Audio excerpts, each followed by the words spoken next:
Ever wonder why some highways have more accidents than others? It's not always bad weather or poor visibility. Tonight we're counting down 11 real cases where drivers encountered something that defied explanation on haunted highways around the world. From Bob Sturgeon, who documented weekly ghost sightings on Scotland's A75, to the Ferguson brothers, whose terrifying encounter was so real they reported it to authorities. These aren't internet stories. They're documented incidents with real names and locations. Stick around because number one will genuinely disturb you. And I guarantee you'll check your mirrors twice on your next late-night drive.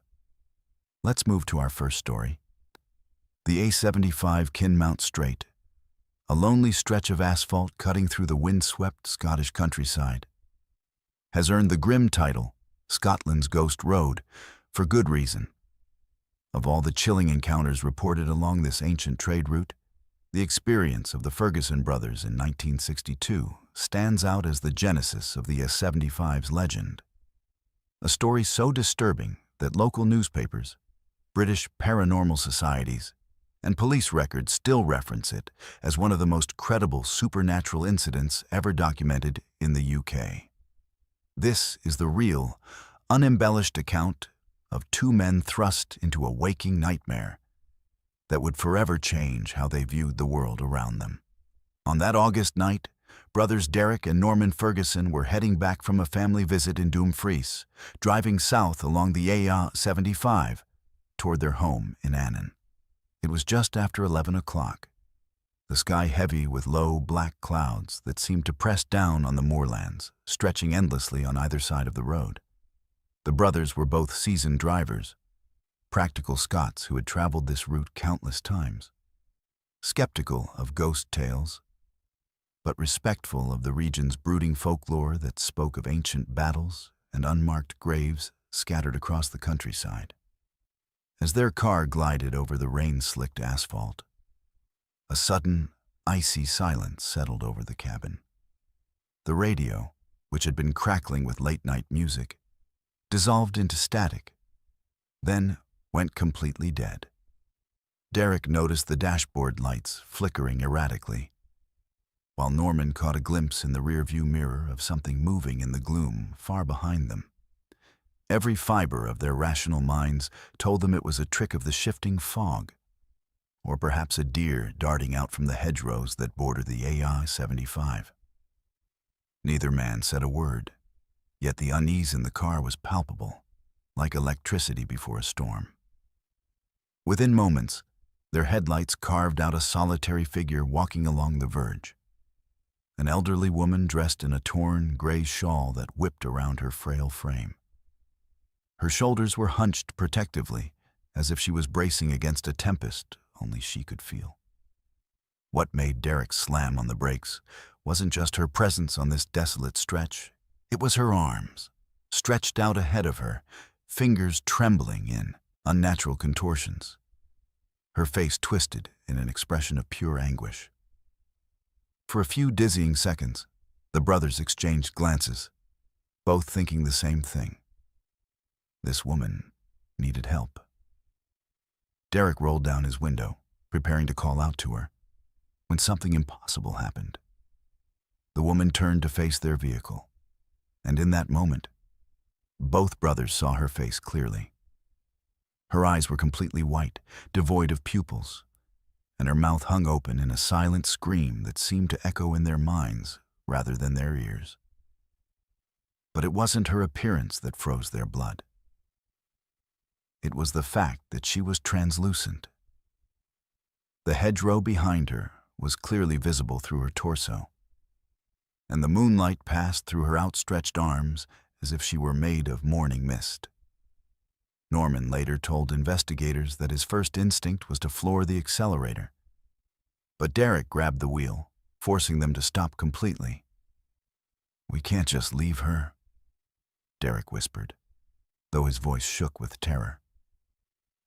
The woman began moving toward their car, not walking, but gliding across the rough grass verge without her feet touching the ground. Her arms remained outstretched, reaching for them, and that silent scream never left her face. As she drew closer, the temperature inside the car plummeted. Their breath became visible in sudden puffs of vapor, and frost began forming on the inside of the windscreen despite the mild August night. The brothers could hear nothing. No wind, no insects, not even the sound of their own car engine, which Derek suddenly realized had died completely. They were trapped in a bubble of supernatural silence with this apparition bearing down on them. When she was less than 10 feet from the car, other figures began materializing from the darkness. A man in Victorian-era clothing stumbled out of the hedgerow, his face a mask of confusion and pain, blood streaming from a wound on his forehead that never seemed to clot. Behind him came more shapes, men, women, and children in clothing from different eras, all bearing the unmistakable marks of violent death. Some were missing limbs, others had their clothes torn and bloody, and all of them moved with that same unnatural gliding motion toward the Ferguson brothers' car. Derek tried desperately to restart the engine, turning the key over and over, while Norman pressed himself against the passenger door, watching in horror as the crowd of spirits surrounded their vehicle. The elderly woman reached the driver's side door and pressed her translucent hands against the window. Where her fingers touched the glass, ice crystals spread outward in intricate patterns, and Derek could feel an overwhelming sense of sorrow and desperation emanating from her, as if her emotions were being transmitted directly into his mind. The Victorian man appeared at Norman's window, his mouth moving in what looked like urgent speech. But no sound penetrated the supernatural silence that had enveloped them. His eyes were wide with panic, and he seemed to be trying to warn them about something. More spirits gathered around the car, some reaching out to touch the metal, others simply standing and staring with expressions of profound sadness or rage. Then, as suddenly as it had begun, the encounter shifted. The elderly woman stepped back from the car, and her expression changed from anguish to something that might have been recognition or understanding. She raised one trembling hand and pointed down the road ahead of them in the direction they had been traveling. Her mouth moved, and though no sound reached their ears, both brothers later swore they heard her voice inside their heads, speaking in an accent they couldn't identify. Turn back. The bridge. Not tonight. The other spirits began to fade, becoming more translucent with each passing second, until they were nothing more than wisps of fog drifting across the moor. The temperature in the car began to return to normal, and gradually the sounds of the night returned. Wind through the grass, the distant call of an owl, and finally, the rumble of their own engine, which had mysteriously started itself. Derek and Norman sat in stunned silence for several minutes, neither sure if what they had experienced was real or some shared hallucination brought on by fatigue. But the frost patterns on the windows were real, and the memory of that woman's warning echoed in both their minds. Against every instinct that told them to continue home, they turned around and drove back to Dumfries, where they spent the night at a local inn. The next morning brought news that vindicated their decision to heed the ghostly warning. During the night, around the same time they would have been crossing the bridge over the River Nith if they had continued their journey, a massive section of the bridge had collapsed due to structural failure caused by recent flooding. The authorities estimated that any vehicle on the bridge at the time would have plunged into the swollen river, with little chance of survival for the occupants. When the Ferguson brothers reported their experience to the local police and later to paranormal investigators, they were told that similar sightings had been occurring along the A75 for decades, though most witnesses were too frightened or embarrassed to come forward. Historical research revealed that the area around Kinmount Strait had been the site of numerous tragic events over the centuries. From medieval battles to coaching accidents to more recent car crashes. Some investigators theorized that the spirits were trapped in a kind of temporal loop, forever reliving their final moments. While others believed they were benevolent entities trying to prevent future tragedies. The Ferguson brothers' story became the catalyst for a wave of other witnesses to come forward. Bob Sturgeon, who operated a roadside snack van near the area, confirmed that rarely a week went by without someone reporting strange sightings along the A75. Truckers began sharing stories of phantom hitchhikers. Families disappeared from their cars only to reappear miles away with no memory of how they got there. And other drivers reported encounters with spirits who seemed to be trying to communicate urgent warnings. What makes the Ferguson brothers' account particularly compelling is not just the detail and consistency of their testimony, but the fact that their ghostly encounter potentially saved their lives. Unlike many paranormal experiences that leave witnesses traumatized and empty-handed, Derek and Norman Ferguson received a gift, a warning that preserved them from what would almost certainly have been a fatal accident. Their story suggests that whatever haunts the A75 Kinmount Strait isn't merely a residual echo of past tragedies, but something more active and purposeful.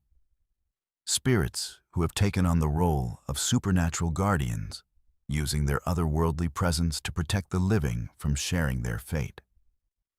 To this day, both Derek and Norman Ferguson, now elderly men themselves, maintain that every detail of their encounter was real. They return to the A75 each year on the anniversary of their experience, not to seek another supernatural encounter, but to leave flowers by the roadside in gratitude to the spirits who saved their lives. And despite decades of technological advancement and increased traffic along the route, reports of paranormal activity on Scotland's Ghost Road continue to pour in, suggesting that whatever the Ferguson brothers encountered that August night in 1962 is far from finished with its work along the Kinmount Strait. Let's move to our second story. Highway 46, a desolate stretch of road cutting through the backwoods of America, holds a dark secret that has baffled authorities for decades. What makes this particular highway so chilling isn't just the reported supernatural encounters. It's the documented disappearances of real people who were last seen on this cursed stretch of asphalt. The case of Mike, a veteran truck driver whose mysterious vanishing in October sparked one of the most disturbing investigations in modern highway history, serves as the perfect example of how some roads seem to exist at the crossroads between our world and something far more sinister. Mike Thompson was no stranger to America's highways. For 15 years, he had been hauling freight across the country, logging over 2 million miles on his odometer and earning a reputation among his peers as one of the most reliable drivers in the business. He was a practical man, a father of 2 from Ohio, who had no patience for ghost stories or supernatural nonsense. When other truckers would share tales of strange encounters on lonely highways during late-night coffee breaks at truck stops, Mike would roll his eyes and change the subject. He believed in what he could see, touch, and verify. The weight of his cargo, the condition of his tires, and the number of hours until his next mandatory rest period. That October night started like any other for Mike. He had picked up a load of machinery parts in Chicago and was making his way south toward a delivery in Tennessee. His route took him along Highway 46, a road he had traveled dozens of times before without incident. The weather was clear, though a heavy fog had begun to settle over the countryside as the temperature dropped. Mike had called his wife around 9:30, telling her he was making good time and expected to reach his delivery point by dawn. That phone call would be the last anyone would hear from him. According to the timeline investigators later constructed, Mike would have been entering the most isolated section of Highway 46 around 11 o'clock that night. This particular stretch, known locally as Dead Man's Curve despite its perfectly straight layout, runs for nearly 20 miles without a single gas station, rest stop, or inhabited building. The road cuts through dense forest on both sides, with thick underbrush that blocks visibility beyond the tree line. During the day, it's merely unremarkable. At night, especially in fog, it becomes something else entirely. A corridor that seems to swallow headlights and muffle sound until drivers feel completely cut off from the rest of the world. The first sign that something had gone wrong came when Mike failed to check in at his scheduled delivery time.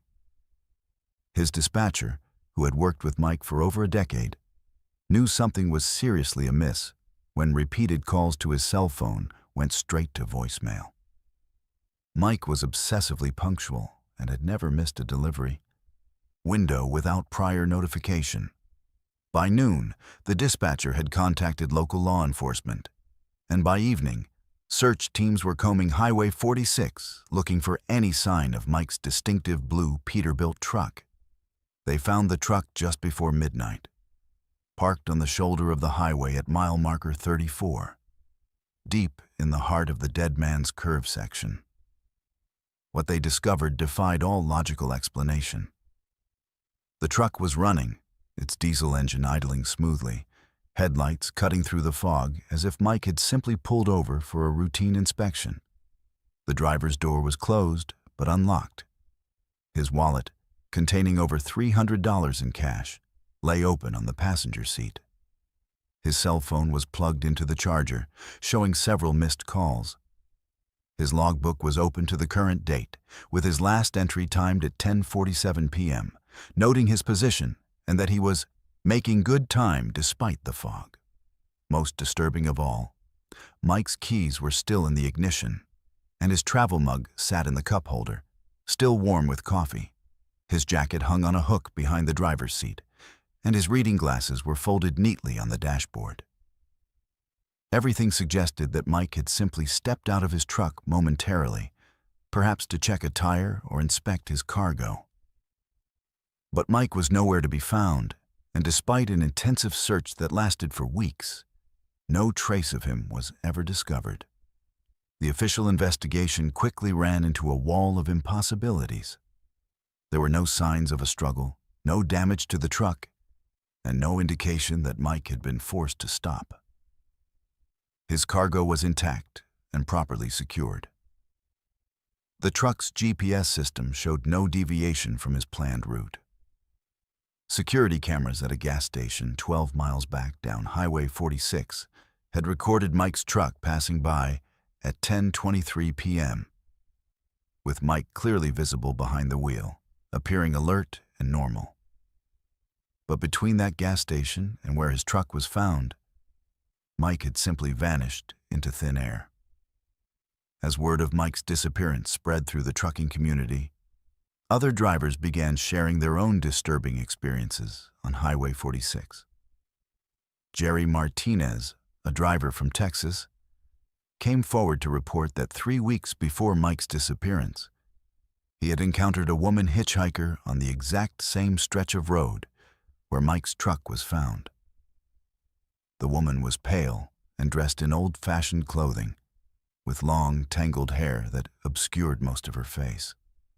When Jerry slowed down to get a better look, deciding whether to offer her a ride, the woman had turned toward his truck, and he had seen her eyes, completely white, with no pupils or iris visible. "I've been driving for 25 years," Jerry told investigators, "and I've never seen anything that scared me like that. She looked right at me, and I swear I could feel something trying to get into my head, like she was trying to make me stop. I floored it and didn't slow down until I was 50 miles down the road."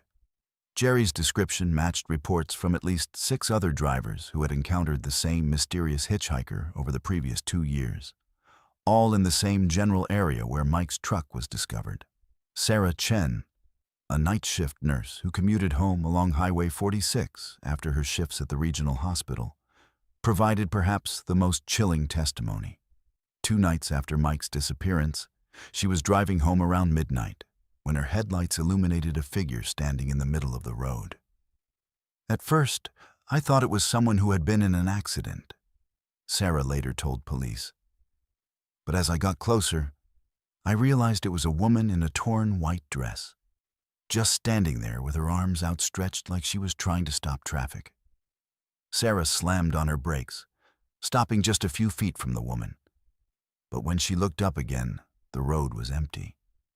The investigation took an even stranger turn when detectives discovered that Mike's disappearance was part of a larger pattern. Records showed that over the past 5 years, 7 other people had vanished along Highway 46, all in the same 20-mile stretch where Mike's truck was found. The victims included 2 other truck drivers, a traveling salesman, a college student driving home for spring break, and a family of 3 whose car was found abandoned with the engine running and all their belongings still inside. In every case, there were no signs of foul play, no ransom demands, and no bodies ever recovered. Local historians revealed that Highway 46 was built over what had once been a Native American trail, and later, a route used by settlers heading west in the 1800s. The area had seen its share of tragedies over the centuries: wagon trains that had disappeared during harsh winters, stagecoach robberies that left passengers dead in the wilderness, and a particularly brutal incident in 1847 when an entire family was found murdered along the trail. Their killer never identified. Some investigators began to wonder if the modern disappearances were connected to this dark history, though they struggled to explain how past events could cause people to literally vanish from locked vehicles. The most disturbing revelation came from Emma Rodriguez, Mike's wife, who received a phone call 3 weeks after her husband's disappearance. The call came in the middle of the night, and when Emma answered, she heard what sounded like Mike's voice, faint and distant, as if he were calling from very far away. "Emma," the voice said, barely audible through static. "Don't come looking for me. Stay away from the highway. She won't let us go." The call lasted only seconds before the line went dead, and phone records showed no trace of where the call had originated. Despite extensive media coverage and a reward fund that eventually reached over $50,000, Mike Thompson was never found. His truck was eventually returned to his family, who sold it to a salvage yard after Emma said she couldn't bear to look at it anymore.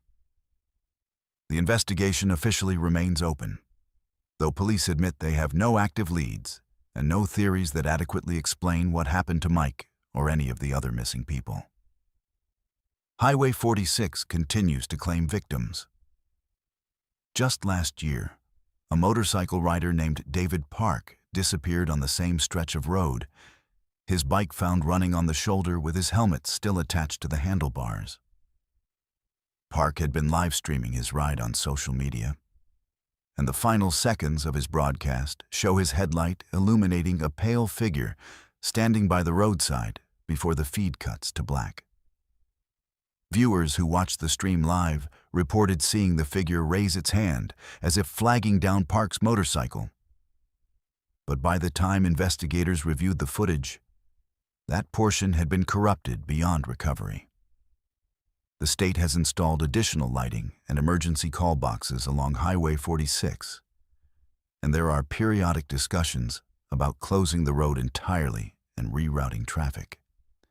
But these measures have done nothing to solve the mystery of what happened to Mike Thompson and the others, who simply vanished into the night. Truck drivers now avoid Highway 46 whenever possible, taking longer routes that add hours to their trips rather than risk becoming the next name on the growing list of the disappeared. For Emma Thompson, the mystery of her husband's fate continues to haunt her daily life. She has moved away from their hometown and changed her phone number multiple times. But she says she still receives occasional calls in the middle of the night. Calls where she can hear what sounds like multiple voices whispering her name. as if Mike is not alone wherever he is, and as if whatever claimed him is still trying to reach across the void to claim her as well. The last thing she tells anyone who will listen is simple advice that has become an unofficial motto among those who know the truth about Highway 46. If you see someone standing by the side of that road at night, whatever you do, don't stop. Let's move to our third story. The A666 near Bolton, England, carries perhaps the most ominous designation of any roadway in the United Kingdom: the Devil's Highway. While the satanic moniker stems from its numerical designation matching the biblical number of the beast, what happened on this cursed stretch of tarmac in 2015 proved that sometimes reality is far more terrifying than any religious superstition. The dashcam footage captured that winter night, showing a pale, hunched creature emerging from the moorland darkness, would become one of the most documented and disturbing paranormal encounters ever recorded on British soil. The A666 cuts a sinister path through the West Pennine Moors, connecting Bolton to the Lancashire countryside through some of the most desolate terrain in northern England. For decades, this particular stretch of highway has maintained an accident rate nearly 3 times higher than comparable motorways in Greater Manchester, a statistic that local authorities have struggled to explain through conventional means. The road passes near Turton Tower, a medieval fortress with its own dark history, and winds through moorland that has witnessed centuries of human tragedy, from Roman battles to Civil War executions. Local residents had been reporting strange sightings along the A666 for years before the incident that would thrust the highway into international headlines. Witnesses described encounters with a hunched-over figure limping along the roadside after sunset, appearing suddenly in headlights before vanishing into the moor's perpetual mist.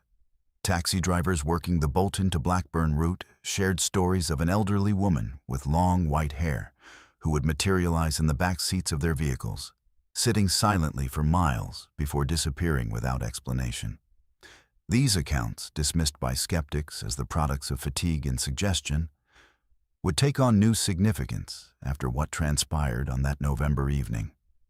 The dashcam footage that would change everything was captured by an unnamed driver and passenger traveling northbound on the A666 just after 11 o'clock on a fog-shrouded November night.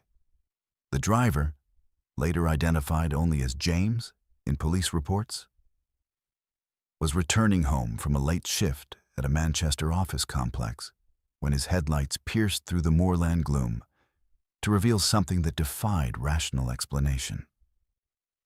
The passenger, his girlfriend Sarah, was dozing in the seat beside him when James's sharp intake of breath and sudden braking jolted her awake. What their dashcam recorded in crystal-clear digital quality was a pale, humanoid figure crouched on the roadside approximately 50 meters ahead of their vehicle.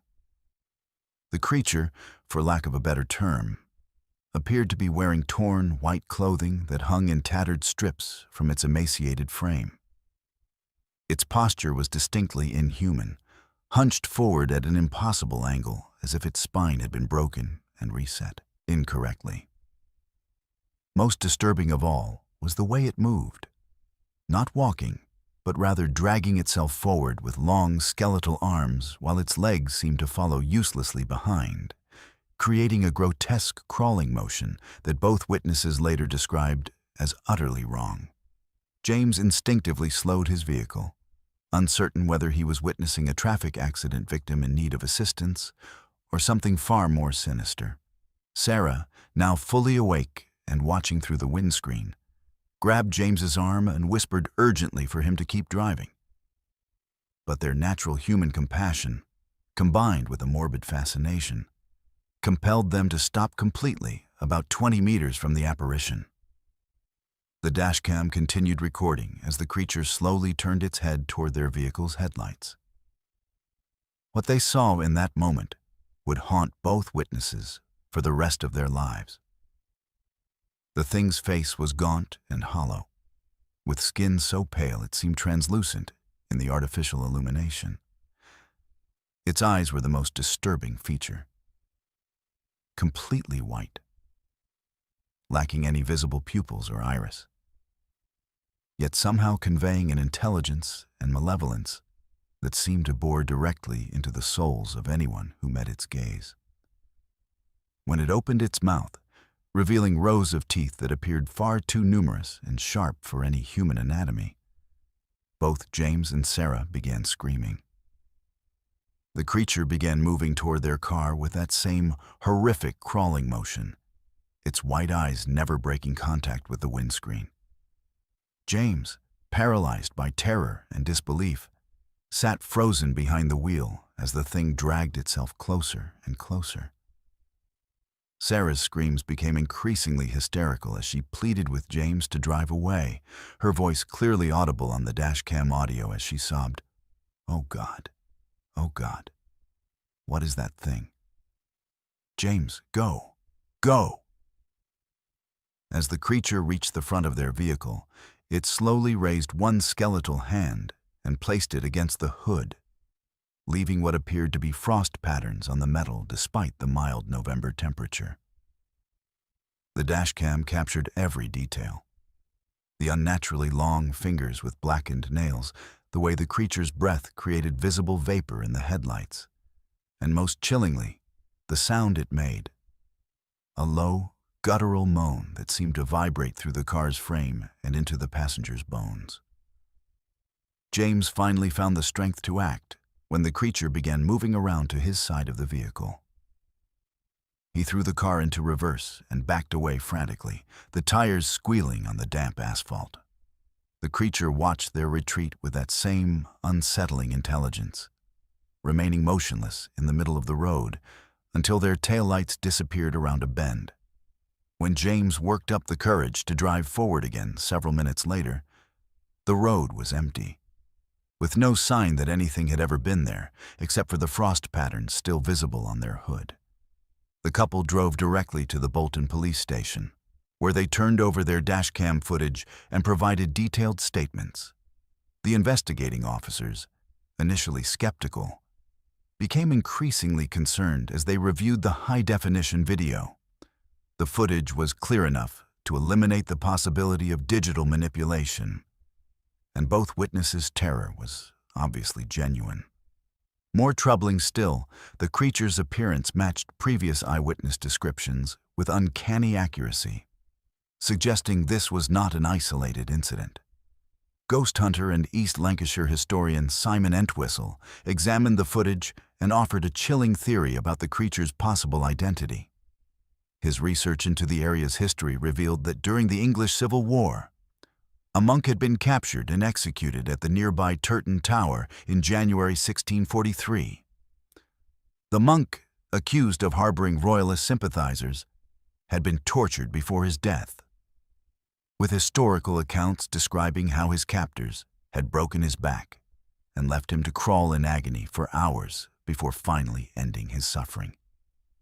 Entwistle's theory gained credibility when further investigation revealed that the vast majority of creature sightings occurred during the month of January, around the anniversary of the monk's death. Moreover, several witnesses had described the apparition as wearing what appeared to be the remains of religious robes, consistent with monastic attire from the 17th century. The historian suggested that the monk's spirit, twisted by the torture and injustice of his death, had become something inhuman, a vengeful entity trapped in the location of his suffering. The dashcam footage was eventually leaked to the internet, where it quickly went viral and attracted international attention from paranormal investigators and skeptics alike. Digital forensics experts examined the video frame by frame, searching for signs of manipulation or hoax, but found none. The metadata confirmed the footage was recorded on the date and location claimed, and the consistent lighting, shadows, and movement patterns eliminated the possibility of CGI or practical effects. Following the incident, reports of similar encounters along the A666 increased dramatically. Motorists began coming forward with their own stories of the pale, crawling creature. often describing how their vehicle's electronics would malfunction in its presence. Headlights would flicker, engines would stall, and mobile phones would lose signal despite being in an area with strong network coverage. Some witnesses reported that the creature would follow their vehicles for miles, always remaining just at the edge of their headlights' reach, never quite disappearing, but never getting close enough for clear observation. The psychological impact on James and Sarah was profound and lasting. Both sought counseling for what psychologists diagnosed as post-traumatic stress disorder related to their supernatural encounter. Sarah developed chronic insomnia and an intense phobia of driving at night, while James sold his car and refused to travel the A666 under any circumstances. Their relationship ultimately ended when Sarah became convinced that the creature had somehow marked them during their encounter and would eventually return to claim them. Local authorities responded to the increased reports by installing additional lighting along the most problematic stretch of the A666 and reducing the speed limit from 70 to 50 miles per hour. Speed cameras were erected to enforce the new limits, and warning signs were placed advising motorists to remain in their vehicles and contact emergency services if they encountered any unusual situations. These measures resulted in a significant reduction in both accidents and supernatural encounters. Though paranormal investigators argue this was simply because increased illumination and slower speeds made the creature more reluctant to approach the roadway. The A666 incident remains one of the most well-documented paranormal encounters in British history, with the dashcam footage continuing to serve as compelling evidence that some places harbor entities that exist beyond our understanding of natural law. Local paranormal societies conduct regular investigations along the Devil's Highway, though few have reported any significant findings since the authorities improved the lighting and traffic management. For the residents of Bolton and the surrounding Lancashire communities, the A666 has become a source of both fear and morbid fascination. Parents warn their teenage children to avoid the road after dark, while tourist agencies have begun offering ghost tours that include stops along the Devil's Highway. Local businesses have capitalized on the notoriety, with pubs and shops selling a 666 Survivor t-shirts and postcards featuring artists' renditions of the pale crawler. The creature itself has become a modern legend, inspiring online communities dedicated to tracking its appearances and analyzing the ever-growing collection of witness testimonies. Some investigators believe the entity feeds on fear and attention, becoming more active as its reputation spreads. Others argue that it is a residual haunting, doomed to repeat the agony of its final moments until some unknown condition allows it to find peace. Whatever the truth behind the A666's pale crawler, one fact remains indisputable. The Devil's Highway has earned its ominous title through more than mere numerical coincidence.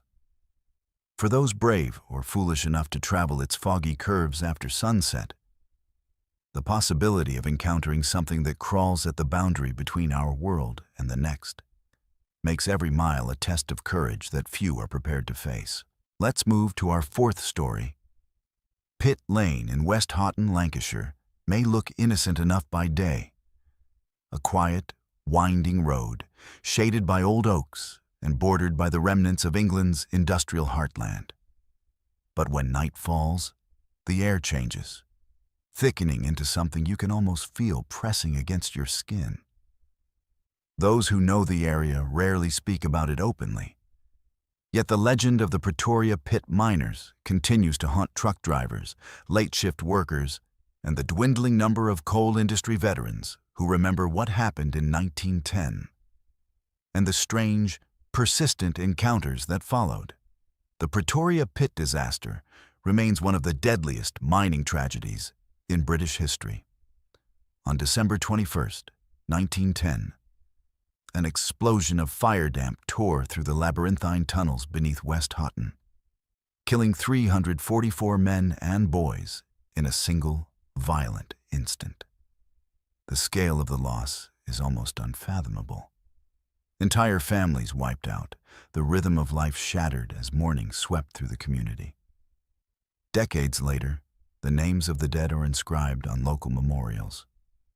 But their presence, many say, lingers on Pit Lane itself. What sets Pit Lane apart from other roads with tragic histories is the sheer volume and consistency of paranormal accounts associated with the ghosts of the miners. Accounts have emerged not just from local residents, but from outsiders. Lorry drivers, night shift security guards, visitors passing through at odd hours, and even paranormal researchers who approached Pit Lane as skeptics and left convinced that something inexplicable clings to that stretch of tarmac. One of the most chilling testimonies comes from Arthur Blackwell, a truck driver who spent 3 decades hauling coal from the collieries of Lancashire to power stations around the Northwest. Arthur's first encounter along Pit Lane happened in the late 1970s, 10 years into a career defined by early mornings and late nights. He had just finished a run delivering a load to the West Houghton depot and was headed to Manchester along Pit Lane in the dead of night. The air outside was thick with fog, the kind Lancashire drivers learned to dread, and his only company was the orange glow of sodium streetlights. About half a mile from the pit entrance, Arthur noticed something odd. A line of figures walking steadily along the verge, their bodies bent under the weight of invisible burdens. They moved in silence, dressed in rough miners' clothes. Flat caps, waistcoats, boots that left no prints on the damp roadside. Some carried picks and shovels, others guided spectral coal wagons that glided through the hedges without sound. Arthur slowed his truck, transfixed by the sorrowful procession. He swore that as he passed, one of the men turned toward his cabin, making eye contact with him in the reflection of his window. The miner's face was pale and streaked with coal dust. His eyes held an exhaustion deeper than anything Arthur had ever seen. Arthur, who never believed in ghosts until that night, would later tell his wife, "Those men, they walked as if the world had no place left for them. Not angry, not lost, just marching through their shift in a place the rest of us can't reach." He encountered the same spectral parade twice in the years that followed, each time at roughly the same hour, just past midnight, as if reliving the last moments before disaster struck.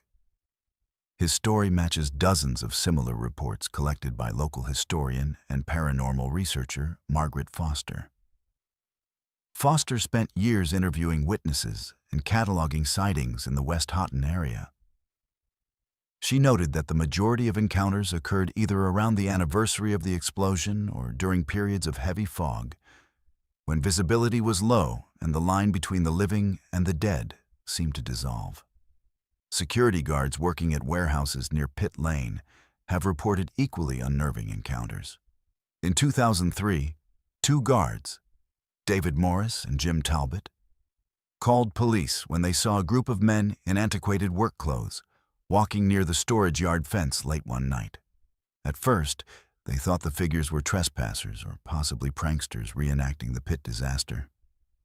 But as the men approached, David noticed something impossible.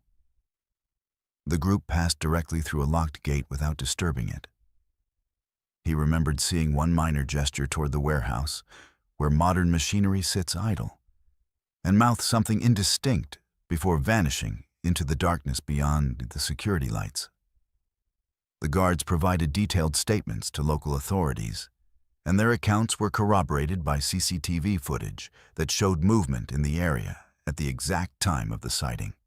When the tape was examined closely, though, all that could be seen was a series of flickering shadows, inexplicably out of phase with the placement of the lights. Paranormal investigators reviewed the footage and found anomalies in the electromagnetic readings around the warehouse. Though skeptics argue the findings could have been due to faulty electrical wiring. Some encounters are even more personal and more disturbing. Day shift workers have arrived in the morning to find footprints in the dew. leading from the pit entrance to the edge of pit lane before fading away entirely. These prints, many say, are the right size and boot shape for early 20th century miners, and have never been successfully explained by local authorities despite multiple attempts to catch vandals or pranksters in the act. One particularly harrowing account was given by a woman named Ellen Brooks, who was driving home from her granddaughter's birthday party around midnight.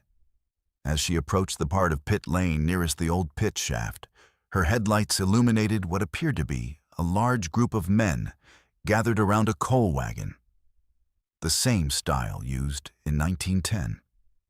Ellen slowed to check that there was no danger blocking the road, but as she drew closer, the men turned and looked her way. Their faces were ashen, their eyes deeply sunken, and their mouths moved in a silent chant no living mind could decipher. She felt an overwhelming sense of sorrow, as though she was intruding on a collective moment of grief. Terrified, Ellen sped away. But when she glanced in her mirror, she said she saw the figures dissolve into a haze that drifted off toward the pit entrance.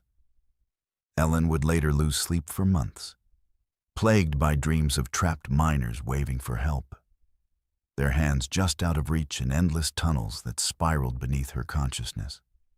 The cumulative effect of these stories, and many more that have accumulated over decades, has transformed Pit Lane into a place of pilgrimage for both paranormal investigators and descendants of the miners lost in the Pretoria pit disaster.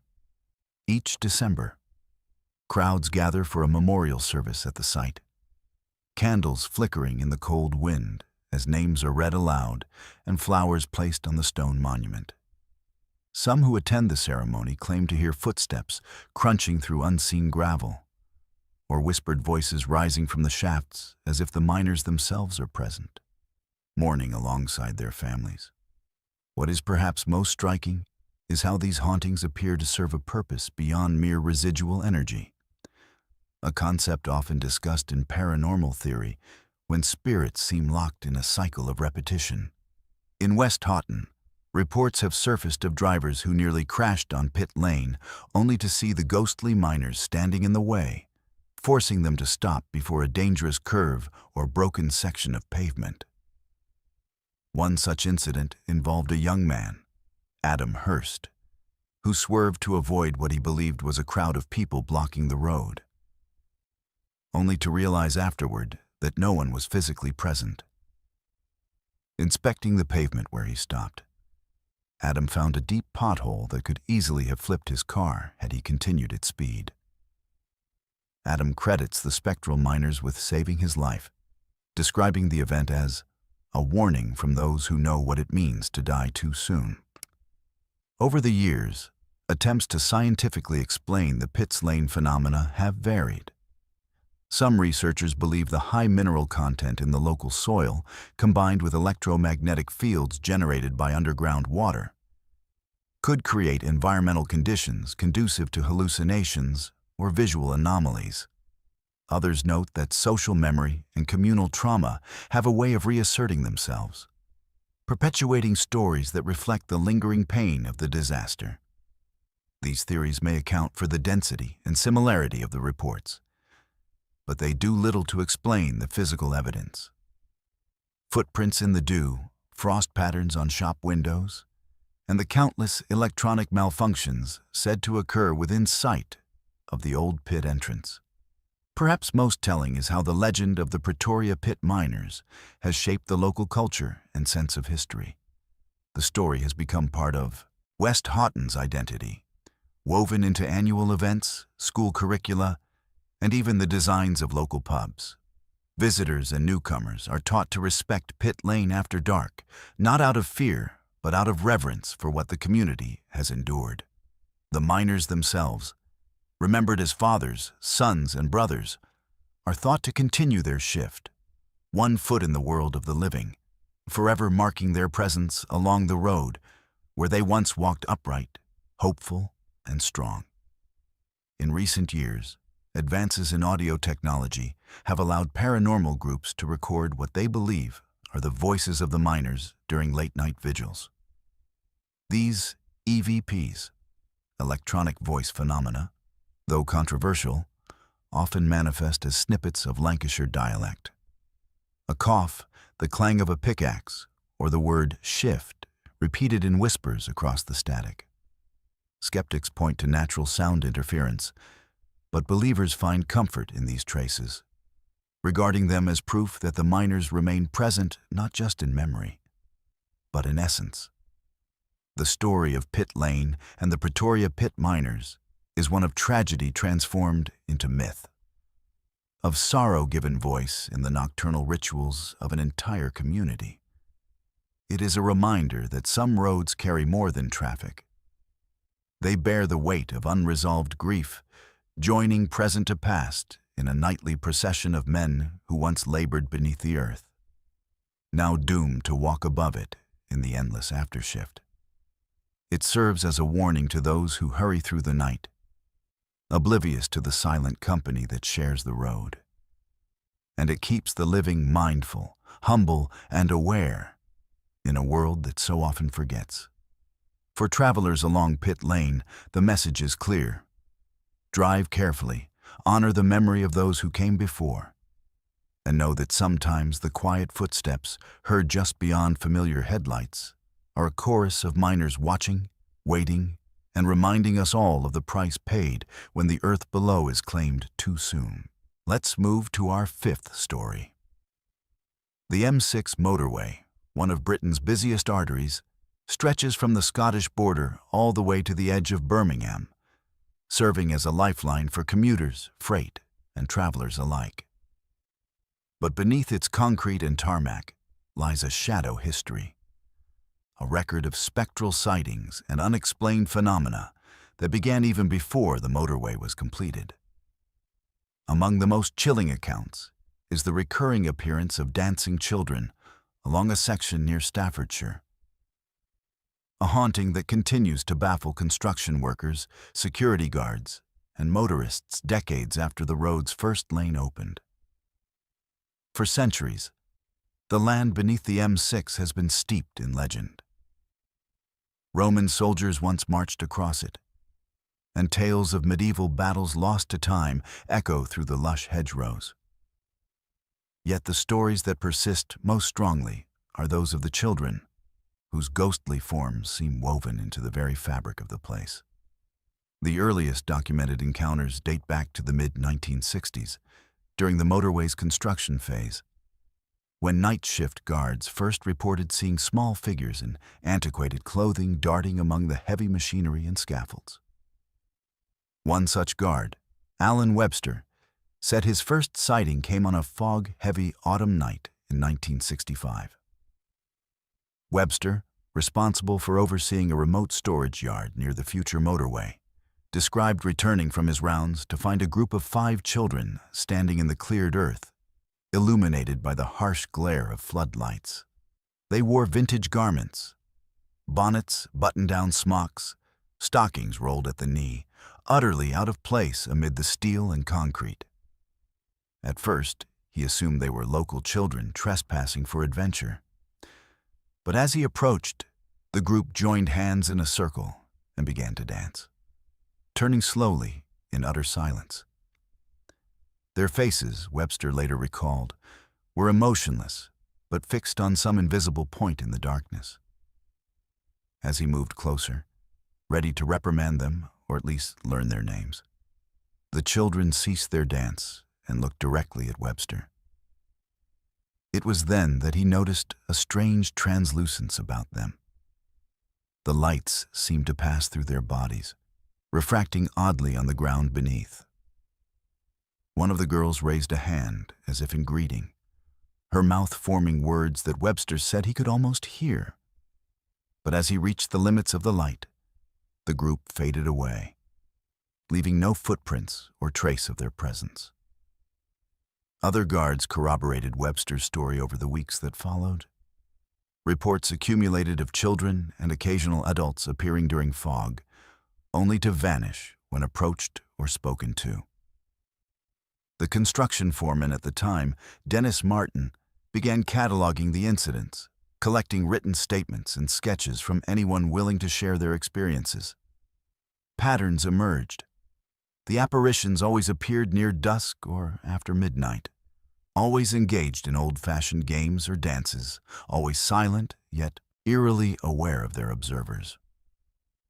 Once the motorway opened in 1972, reports shifted from work crews to drivers.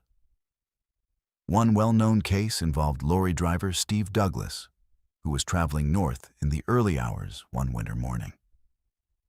Near the Staffordshire stretch adjacent to ancient woodland, Douglas was startled when his headlights illuminated a group of children dancing in the outside lane. He slammed on the brakes, heart pounding, and watched as children moved in a slow circle, hands joined, their clothing billowing in the wind. He got out, convinced he'd narrowly missed a tragedy, but the children were simply gone. No one on the road, no tracks on the frost-dusted asphalt. Douglas continued to see the children for months after his first encounter. Sometimes it was just a single girl skipping along the verge. Other times, a full group appeared on an embankment, only to dissolve into mist. He began to keep a journal of his experiences, noting the exact time, location, weather, and the children's apparent age and dress. Douglas eventually published his findings in a local paper, receiving letters from other drivers and even occasional passengers who claimed to have witnessed similar events. Paranormal researchers became interested in the phenomenon during the late 1980s. Investigators from the British Society for Psychical Research conducted night vigils, setting up cameras and motion sensors along the haunted stretches.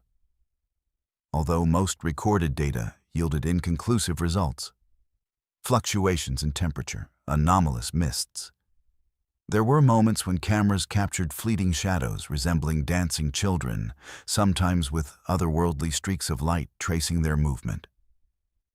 These images fed both belief and skepticism.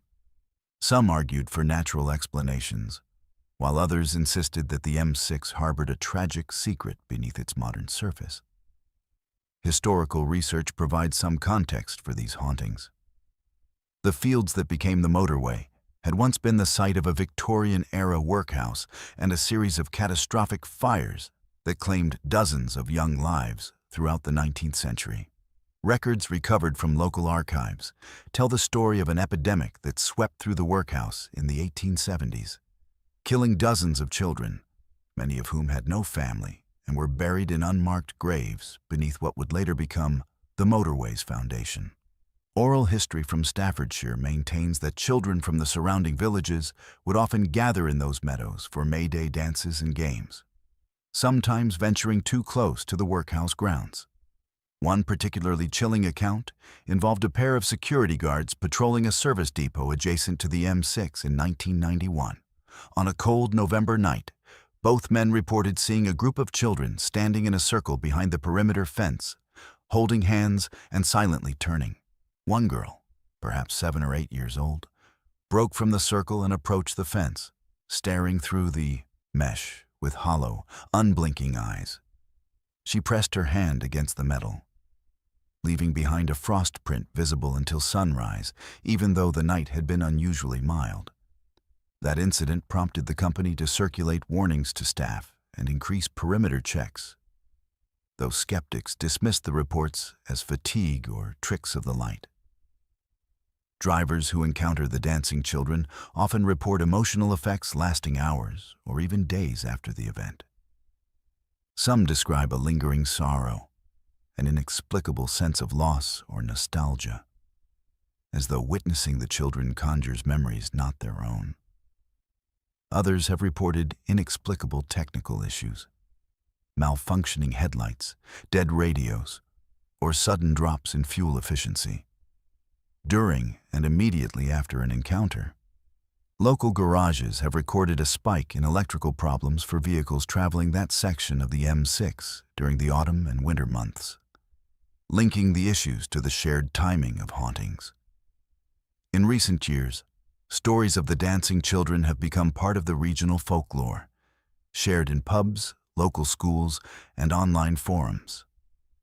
Social media groups devoted to haunted roads feature dozens of testimonies and phone camera videos, many too blurred to authenticate, but all echoing the same narrative. Children locked in an eternal game, oblivious to the modern world rushing past. Some local psychic mediums have claimed to make contact with individual spirits, describing children searching for lost family or reliving their final moments before disaster. Although these claims are controversial, they have spurred annual nighttime walks along the haunted stretches, where participants leave toys and flowers at the roadside in hopes of granting the spirits some measure of peace. Professional skeptics have attempted to offer rational explanations for the phenomenon. Light refraction from distant headlights, hypnagogic hallucinations induced by fatigue or monotony. Even elaborate local pranks have all been proposed as sources of the sightings. Yet the consistency and detail of independent reports over decades challenge these explanations. And most locals now accept the hauntings as part of the motorway's identity. A poignant reminder of history's reach into the present. The enduring presence of the dancing children on the M6 raises difficult questions about the intersection of history, trauma, and memory. Why do certain tragedies imprint themselves so powerfully on the land, manifesting in apparitions that appear decades or even centuries later? Is it a form of residual energy, as some psychical researchers believe? Or do collective memory and cultural expectation help conjure these spectral echoes? Regardless of explanation, for those who have seen the children and felt the chill of their presence, the experiences remain deeply real. As the motorway continues to carry millions across its length each year, the legend grows, adding new witnesses and stories to its archive.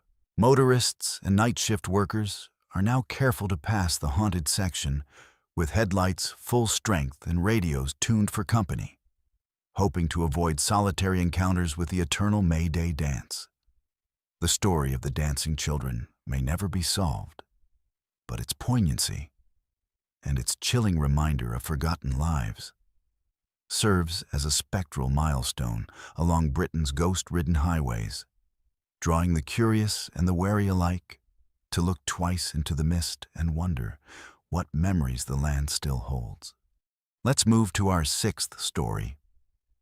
The M6 bypass in northwest England carves through countryside drenched in ancient history.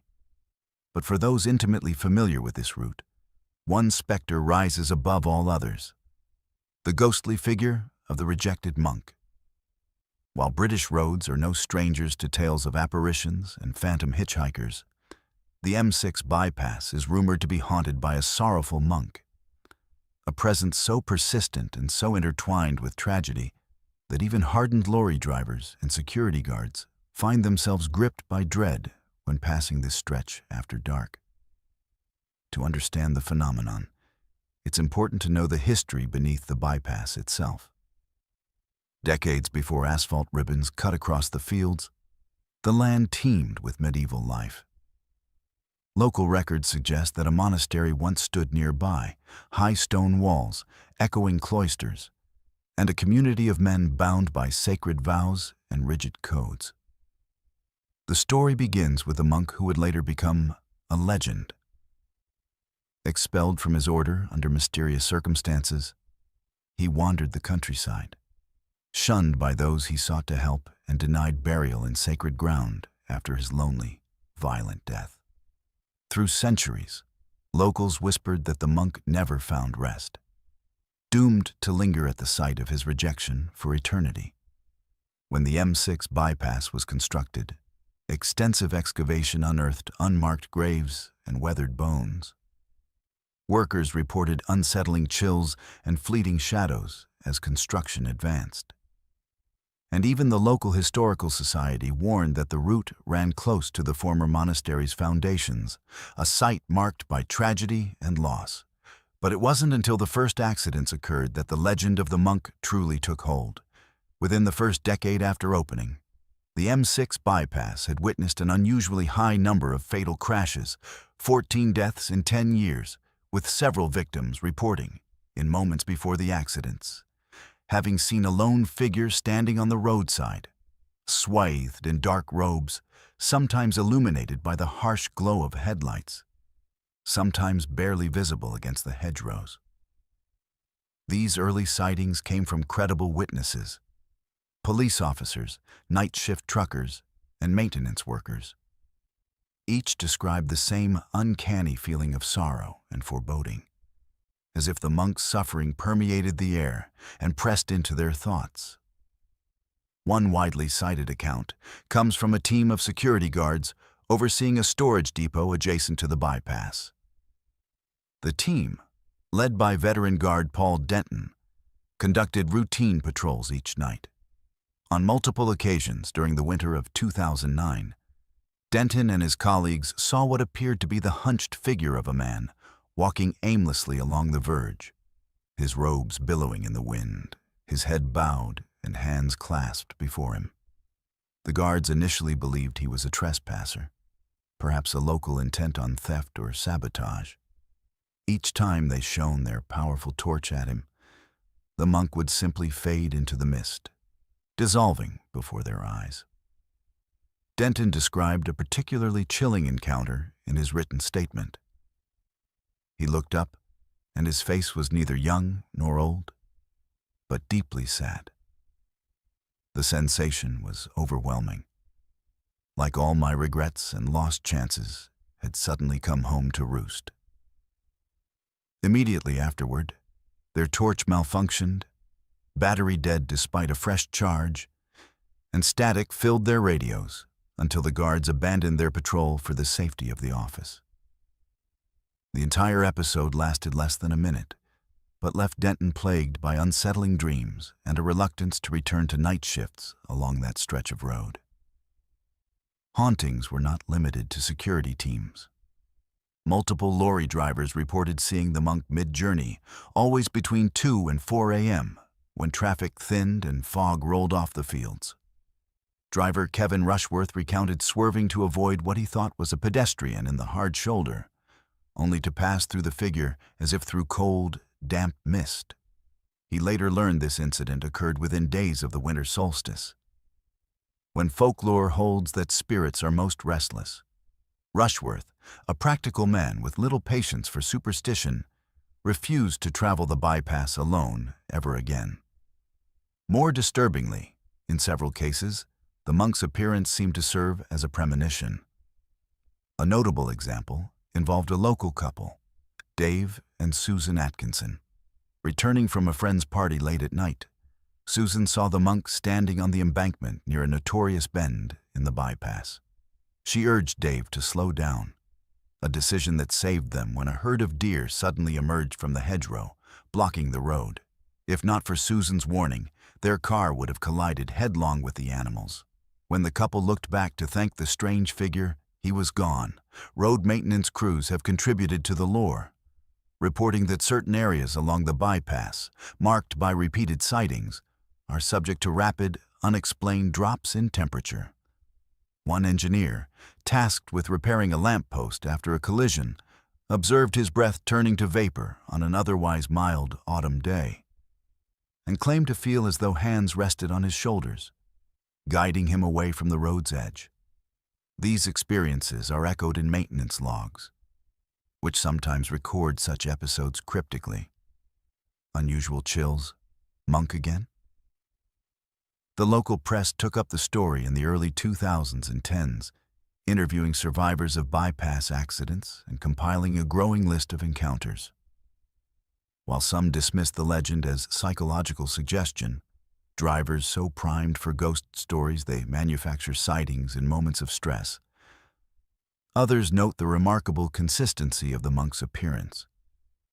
The dark robes, the bowed head, the impossible fading into mist. The bypass's accident statistics remain higher than the regional average, fueling theories that the monk's spectral warning goes unheeded by reckless motorists. Historical research adds depth to the supernatural narrative.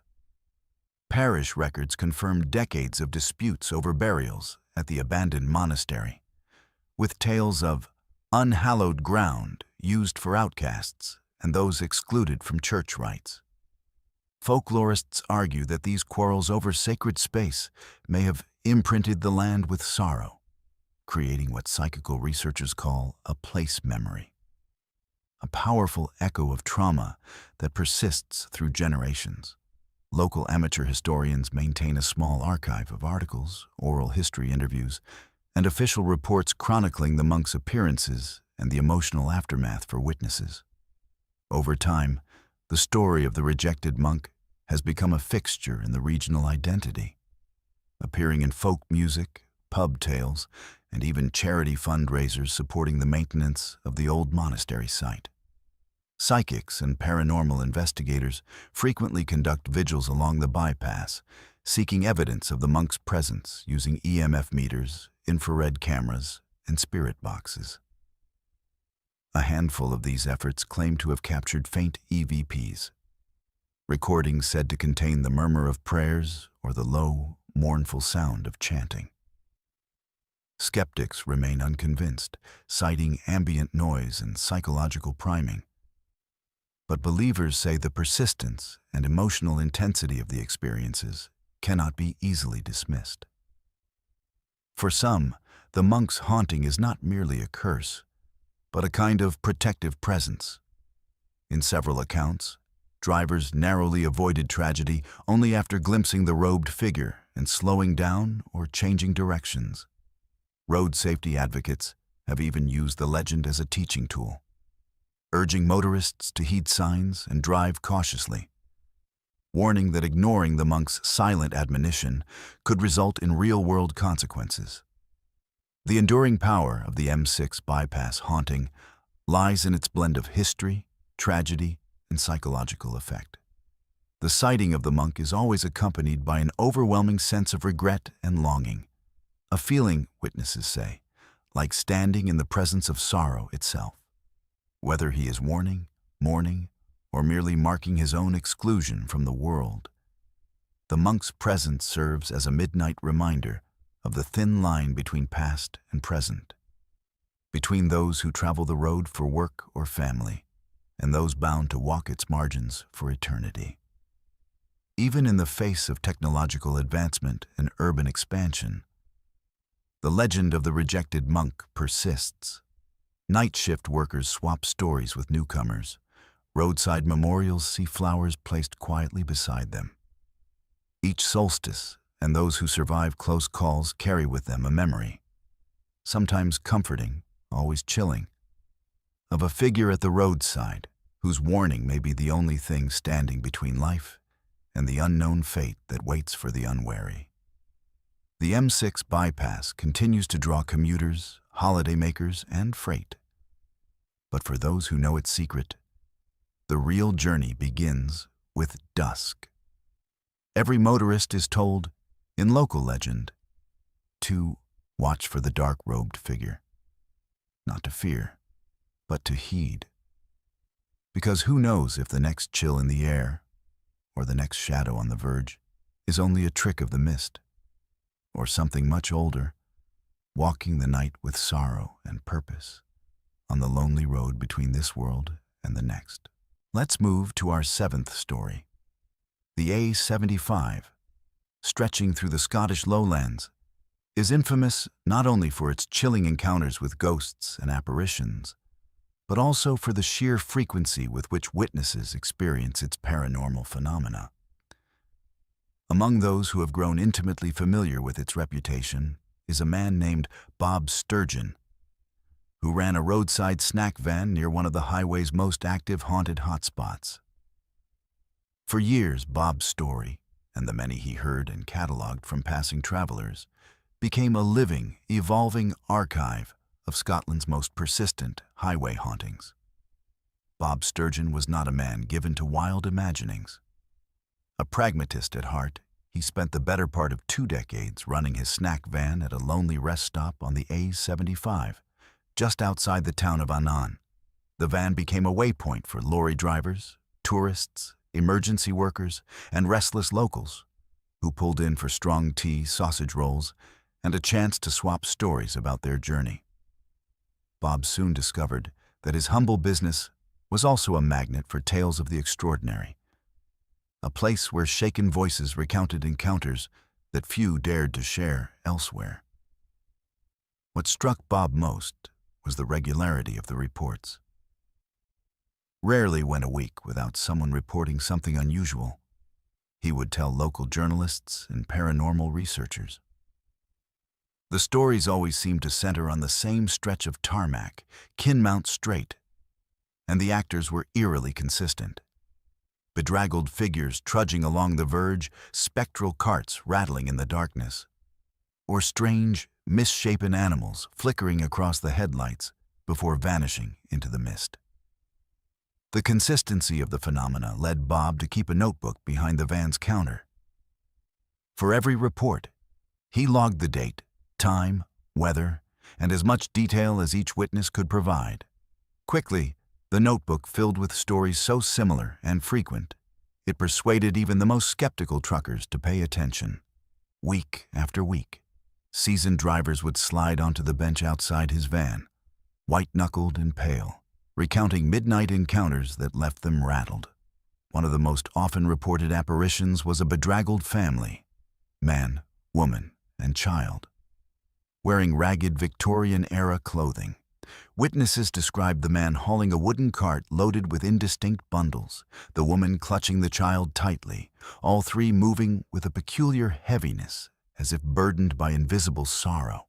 Several drivers swore the cart's iron wheels made no sound on the road, even though it appeared solid and real in the headlights. When questioned further, they noted the trio's eyes were sunk deep and devoid of light. Their gazes, if they met those of the living, left an inexplicable coldness lingering for hours. Some sightings involved solitary figures. A middle-aged man, believed from his attire to be a coal merchant of days gone by, would appear walking the road's shoulder, hunched and laboring, under a grimy sack. When approached, he would lift his head, his face distorted by a deep, sorrowful wound. Occasionally, the man was joined by others. Sometimes children pulling faded dolls on strings, sometimes old women clutching broken lanterns that emitted no light. Bob's notebook also held records of drivers who described animal apparitions. Ghostly dogs, rabbits, and even stags would dart across the lane, only to disappear instantly upon impact with an oncoming vehicle, leaving no trace, no sound, and no damage. One veteran driver recounted a near collision with a spectral sheep, which vanished into thin air as his truck passed through its form. Most chilling, perhaps, were those who experienced more than simple sightings.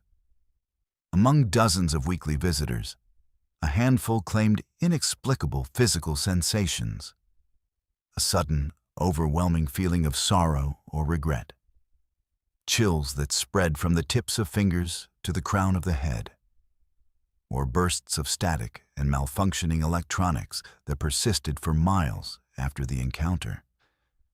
Many reported frost forming on the inside of windscreens, even during summer, or headlights inexplicably dimming as apparitions drew near. Bob himself eventually had his own experiences. Late one fog-bound evening, he was closing up the van when a group of coaches pulled in, their drivers pale and visibly frightened. They claimed to have seen a crowd of people standing rigidly on the central reservation, their clothes torn and faces contorted, each figure staring straight ahead without blinking. The drivers, experienced professionals, insisted that what they saw was no trick of the light.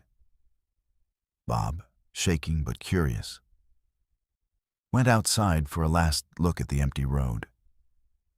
For a fleeting moment, he too saw a line of figures in the haze, unmoving, indistinct, and silently confronting the darkness before vanishing.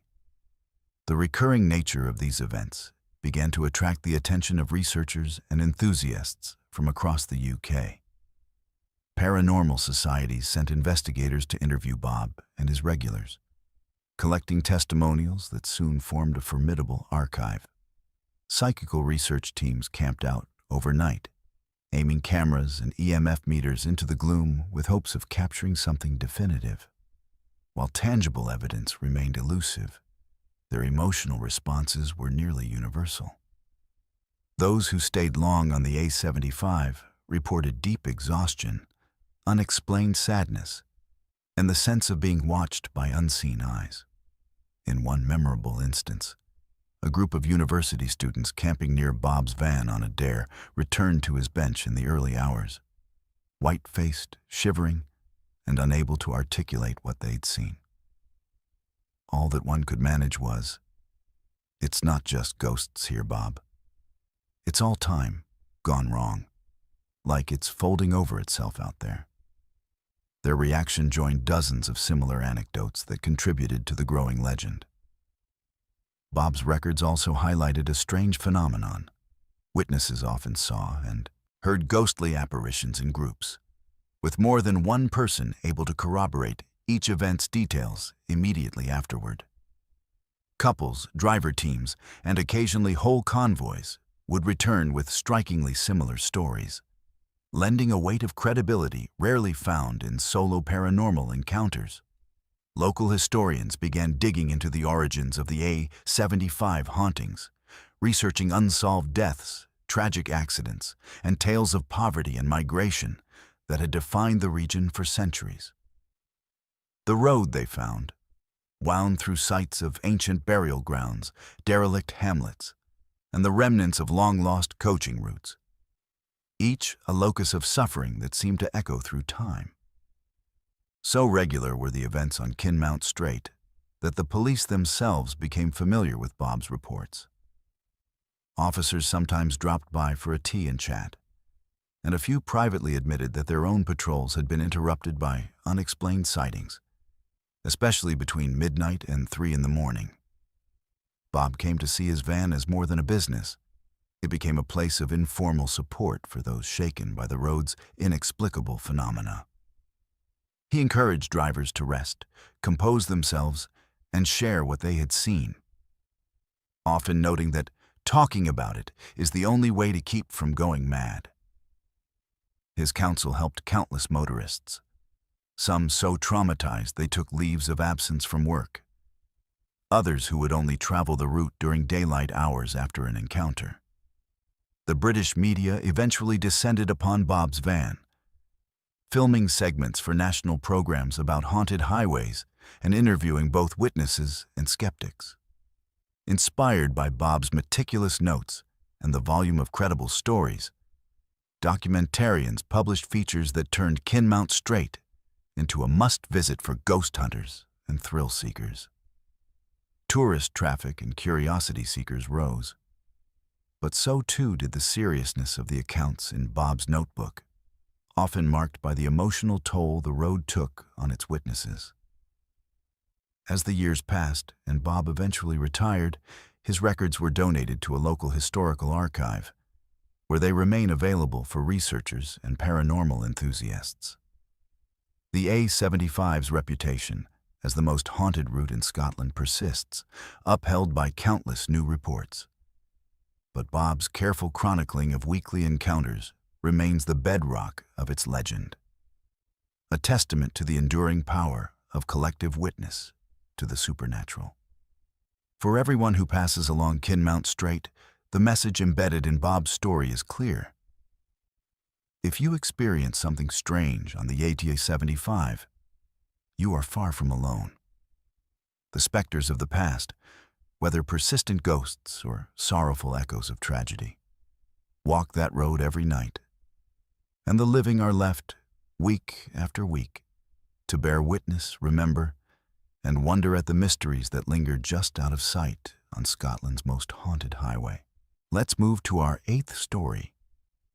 Kinmount Strait on the A75, a notorious stretch of haunted highway in southwest Scotland, has been the site of so many unsettling encounters that even veteran drivers reconsider passing through after dark. Among the many who found themselves victim to the psychological terror of this road, one anonymous lorry driver stands out, a man whose experience with the supernatural was so profound and traumatic he was compelled to leave his profession entirely. His account, echoed by others and supported by decades of similar testimonials, contributes to the enduring fear that surrounds Kinmount Strait. The driver, whose identity remains protected in official records and local lore, was known as a stoic and seasoned professional. Decades behind the wheel had honed his nerves. He'd traveled the breadth of the UK, braving blizzards, foggy moors, winding city lanes, and the tense calm of remote roads. Stories flowed easily around lorry depots and truck stops. But this man had always shrugged off talk of ghosts, cryptids, and haunted places. He was a rationalist, a man of clocks, roots, and physics. That certainty would be tested one winter night in the mid-1980s, on a run that began like any other. Having loaded his truck with timber from a nearby mill, he set off before midnight for an early morning delivery in Dumfries. The sky was clear but moonless, and frost had already begun its slow spread across the grass. The A75 itself was quiet, a ribbon of black carved between ancient fields and woodlands. At first, only the rhythmic hum of his wheels, the glow of his dashboard, and the far-off twinkle of distant farm lights kept him company. He passed the familiar sign warning of Kinmount Strait and felt, as many did, the subtle prickle of unease, a sensation he quickly dismissed. It wasn't long before he felt something change. The radio, humming with late-night programs, flickered and died. The heater, recently serviced, began blowing chilled air, and the windshield fogged, despite the dry cold outside. Shrugging it off as a mechanical glitch, he pressed onward. Just past the midpoint of Kinmount Strait, his headlights picked out movement on the roadside. At first, he thought it was an animal, perhaps a fox or deer. But as he drew nearer, a cluster of shadowy figures emerged from the verge. There were 5 of them, arranged in a single line: a child, 2 adults, and what looked to be elders, each garbed in clothing decades or centuries out of date. They didn't walk so much as glide, feet shuffling through the mist that pooled atop the asphalt. The child turned her face toward the lorry, eyes impossibly dark, face streaked with tears, and lifted one hand, finger extended not in greeting, but warning. The adults followed suit, each pointing at the driver, their eyes locked onto his face. The driver's rational mind rebelled, massaging explanations through adrenaline and fear. Perhaps he'd fallen asleep, or a group of costumed pranksters sought to frighten a lone motorist. Determined to maintain composure, he tapped the horn, a long blast echoing into the empty night. The figures did not flinch. They simply shifted to block the lane, their gestures growing more feverish as the lorry slowed. He braked and rolled down the window, preparing to reprimand or offer help. The freezing air poured in, layered with a scent of old, damp earth, a smell like cadaverous soil after rainfall. Before he could speak, the silence was broken by a chorus of whispers. Each voice breathed directly into his mind, bypassing sound and language. "Turn back," they urged. "Not tonight. Not now." Tears welled in the child's eyes as she shook her head, mouthing words he could not decipher. The old man raised his hands, displaying ragged wounds on the palms. Against all logic, the driver found himself paralyzed by a gnawing terror, as though his body were pinned by invisible hands gripping the wheel. He tried to call for help but found his voice missing, his throat tight as if held shut by frost. The figures advanced. The child took the lead, pain etched in every line of her face.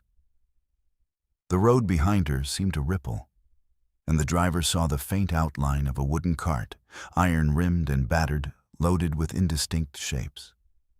Inky shadows flickered inside the cart, ghostly bundles, perhaps, or memories made manifest.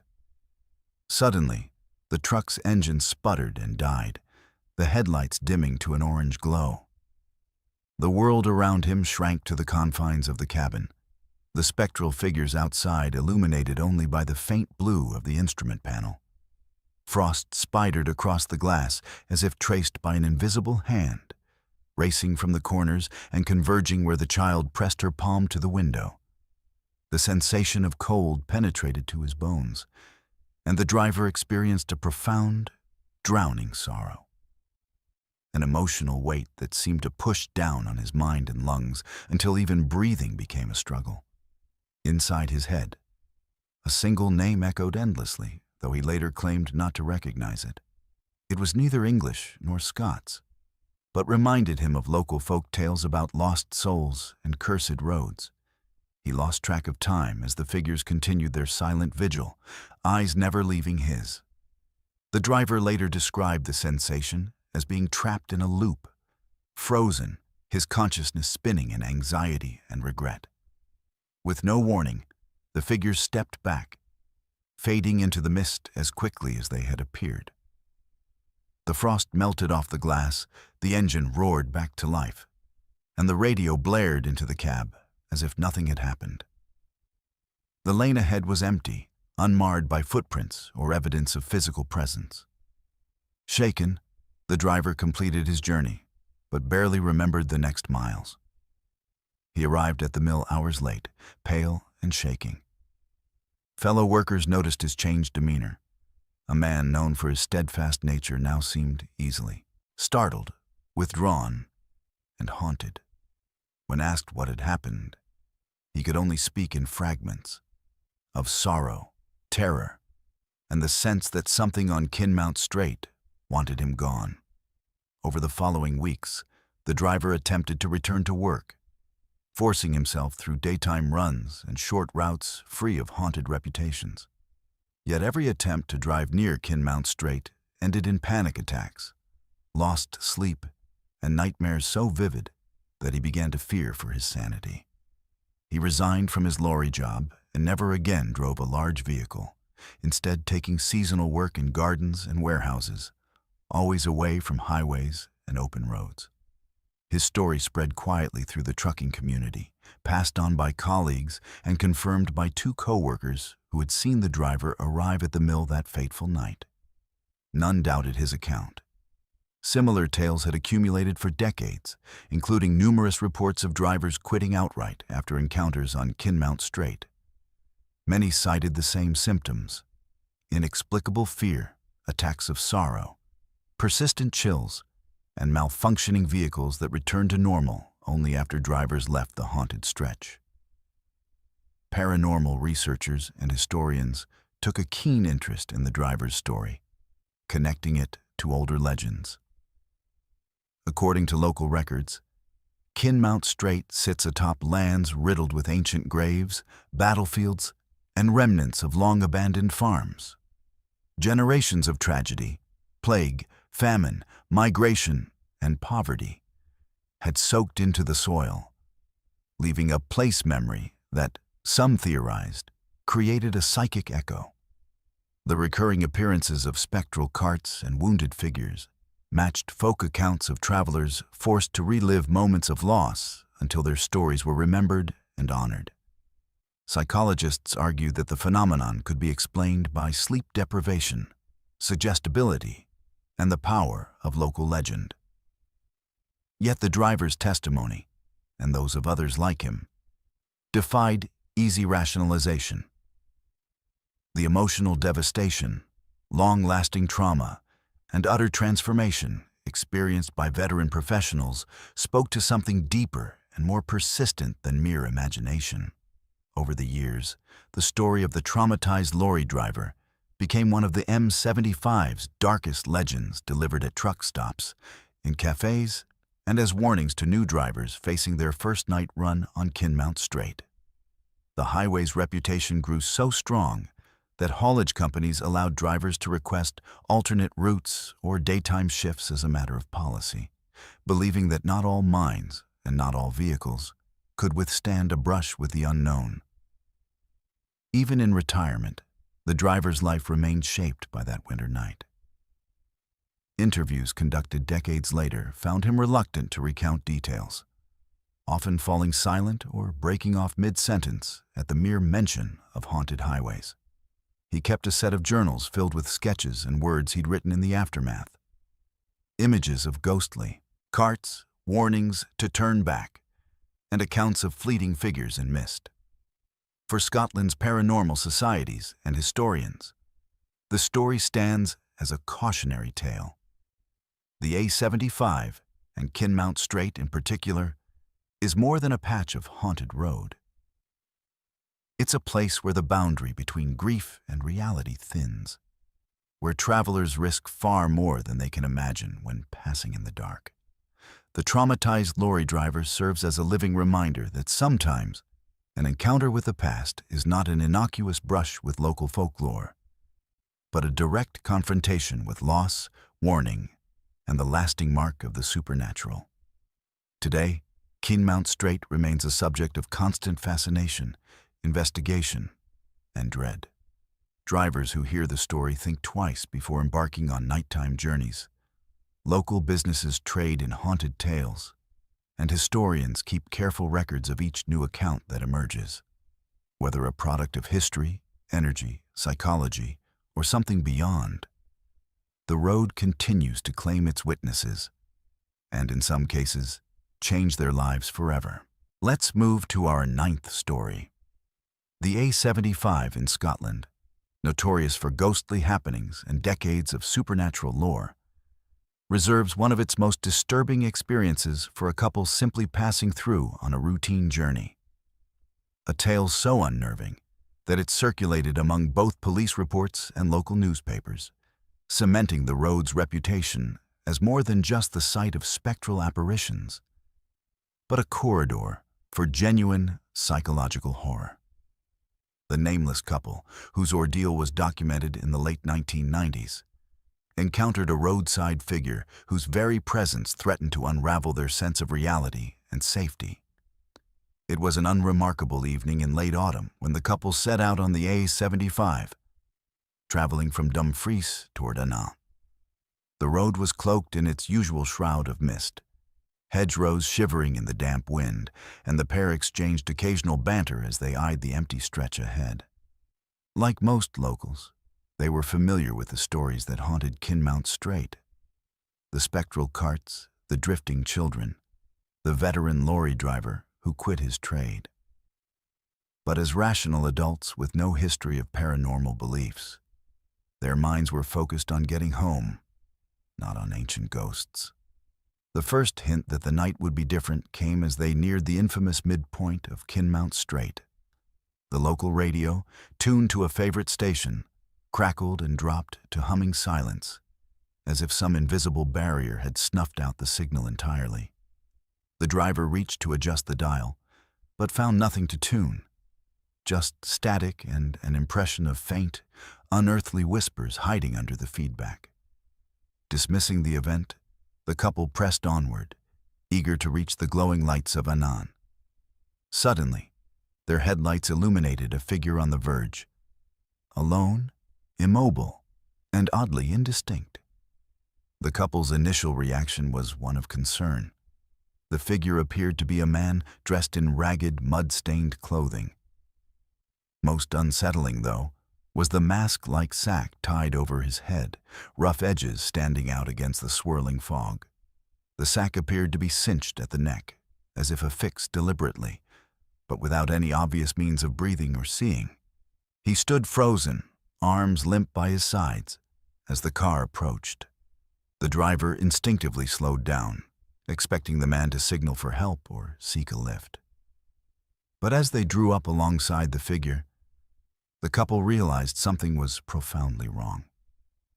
There was no movement, no gesture, nothing but the slow, heavy rise and fall of the chest under the sack mask, creating a sickening ripple in the fabric. The passenger rolled down their window, intending to ask if the man needed assistance. The air outside was syrupy, thick, heavy with the scent of damp soil and something metallic, like rusted iron or blood. As they stopped, the masked man slowly turned his head toward them. the sack writhing slightly as if something inside was shifting. The driver, unsettled, asked whether he was hurt or required help. No answer came, just the sound of slow, ragged breathing, so loud it seemed to fill the car. The passenger gripped the seat, feeling an irrational wave of dread. The driver attempted again, raising his voice this time, but the man remained silent. A moment passed in the ceaseless fog, neither party moving. And then, abruptly, the masked figure took a staggering step toward the vehicle. The couple's unease exploded into alarm. The movement was unnatural. His limbs jerked as if through invisible resistance, the sack twisting and bulging atop his head. They noticed now that the man's clothing, once indistinct, was deeply torn, and streaks of what looked like dark fluid spattered the fabric from the neck down. His hands hung loose, stained with dirt and something darker. Without warning, the driver slammed the car into gear and sped away, heart pounding as the figure receded in the rearview mirror. The car's interior, once warm, felt ice cold, every window coated in a surreal, rapid frost. The radio sputtered back to life, immediately broadcasting the final verses of a funeral hymn. Though the couple would swear later the station had not been playing any such music. Both shivered, not from temperature but from a paralyzing sensation that something from outside had pressed itself inside the car, lingering for miles as they fled. When the couple returned to the same stretch the following day, accompanied by another family member, the scene appeared changed but still ominous. The frost had melted, but a circle of wet earth marked the verge where the figure had stood. No footprints disturbed the surface, and the hedgerows bore signs of having been recently touched or moved, as though something had passed through with great force. They searched for evidence, a mask, clothing, anything, but found only a lingering, metallic scent on the wind. They reported the incident to local police, who, familiar with the strange happenings on the A75, logged their account alongside a growing number of similar testimonies. Officers conducting investigations along the stretch have found no sign of vagrants or perpetrators fitting the couple's description. Search dogs brought to the site refused to enter the marked earth, whining anxiously and pulling against their handlers. Residents in the area reported no missing persons, and no local had ever been seen wearing such a mask. Further research into the region's history uncovered old tales of a farm laborer, accused of various crimes in the 18th century, being executed and then posthumously denied burial in hallowed ground.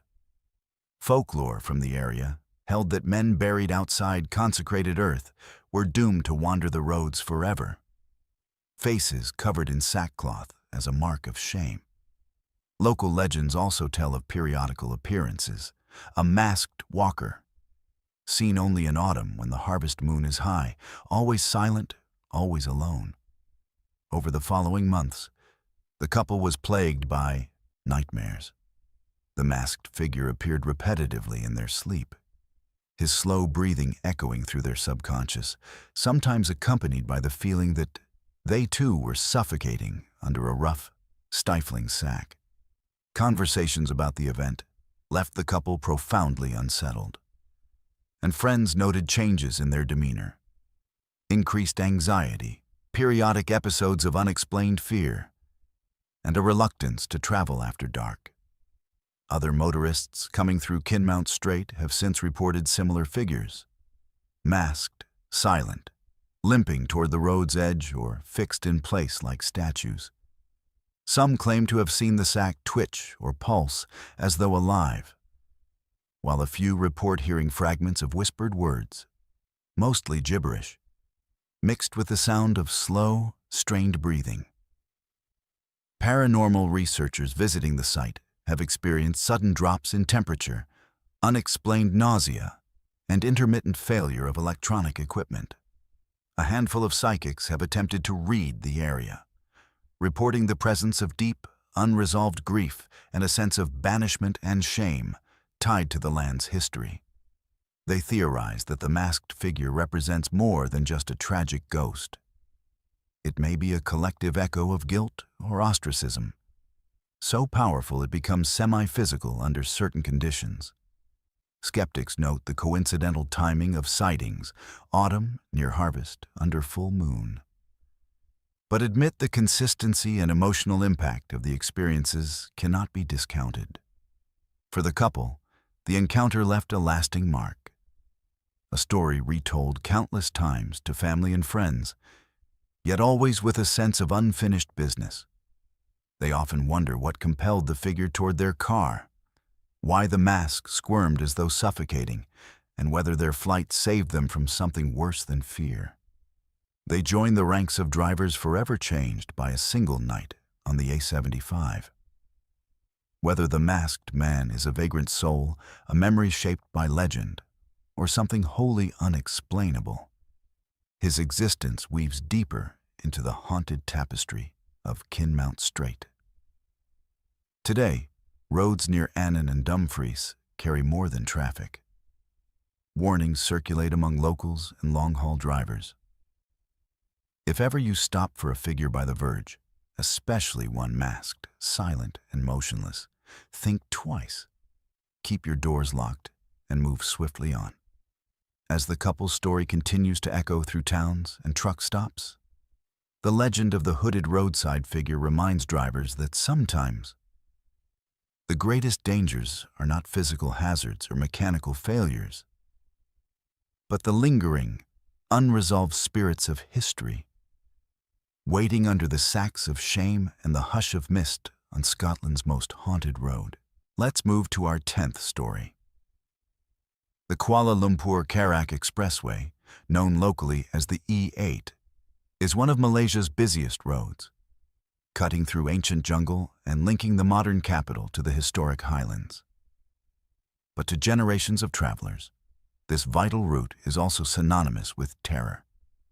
An artery of asphalt haunted by decades of spectral encounters, vanishing bodies, and unexplained disasters. Long regarded as the most haunted highway in the world, the E8's history brings together myth, tragedy, and chilling accounts from drivers who swear they've glimpsed the supernatural on its winding path. The origins of the Perak legend stretch back far before the highway itself existed. Local folklore holds that the lands between Kuala Lumpur and the highland towns are the site of ancient burial grounds and secret ceremonial sites, guarded by entities called Penanggalan and Pontianak, spirits whose rage or heartbreak binds them to the earth. Even the colonial British, who built early roads through the jungle, reported strange lights and unearthly noises long before anyone dreamed of the expressway. But it was the completion of the Perak Expressway in the 1970s that transformed the legend into a living nightmare.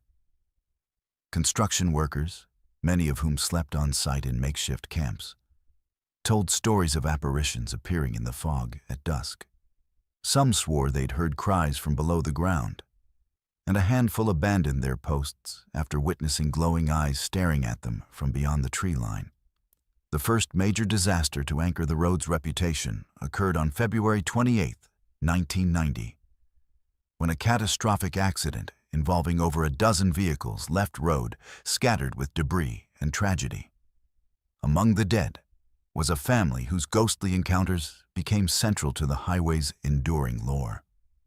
According to multiple rescue workers, the bodies at the scene were accounted for except one, a young boy, last seen alive and reportedly wandering the wreckage before vanishing into the jungle edge. Later witnesses would claim to see a child walking the median at night, eyes vacant and arms raised as if searching for someone. For years after, stories proliferated. Drivers traveling the expressway late at night described seeing spectral hitchhikers, often women in white, standing by the shoulder, waving desperately, their forms illuminated by the brief flash of passing headlights before melting into darkness. Attempts to stop and help are met with silence, and the figure always disappears before proper contact. Some drivers have reported picking up these hitchhikers, only for the apparition to vanish from the rear seat mid-trip, leaving the cabin cold and echoing with unwanted whispers. Most chilling are the accounts involving the yellow Volkswagen. Beginning in the 1990s, motorists reported seeing a battered old Volkswagen Beetle weaving erratically between the lanes. If a driver attempted to pass, the yellow car would appear again ahead, repeating the cycle no matter how many times it was overtaken. Those who dared to ignore the phenomenon reported mechanical failures, lost time, or sudden circular detours that left them disoriented and out of touch with reality. Seasoned truckers from Karak to Kuala Lumpur now warn newcomers. If you see the yellow car, do not engage. The origins remain murky. Some claim the vehicle belonged to a traveler who died in a crash decades ago, doomed to repeat his final journeys endlessly. A recurring tale is that of the headless motorcyclist. Hundreds of commuters have shared stories of a phantom biker racing past with impossible speed, helmeted but unmistakably lacking a head on his shoulders. The apparition appears most frequently in the early morning fog or at the dead of night, often passing vehicles at high velocity before vanishing without a trace. Legends claim he was a courier, decapitated in a crash, fated to search eternally for his missing head on the hazardous bends of the E8. Nighttime on the Karak is especially feared. Many travelers schedule their trips to avoid the midnight hour, claiming the jungle's oppressive darkness grows thicker along the highway than anywhere else. Tales abound of vehicles breaking down with no mechanical cause, only for drivers to see shadowy shapes circling their car as nearby jungle sounds fall silent. Stranded motorists have reported tapping on their windows, ghostly faces pressing to the glass, and voices whispering their names even when traveling alone.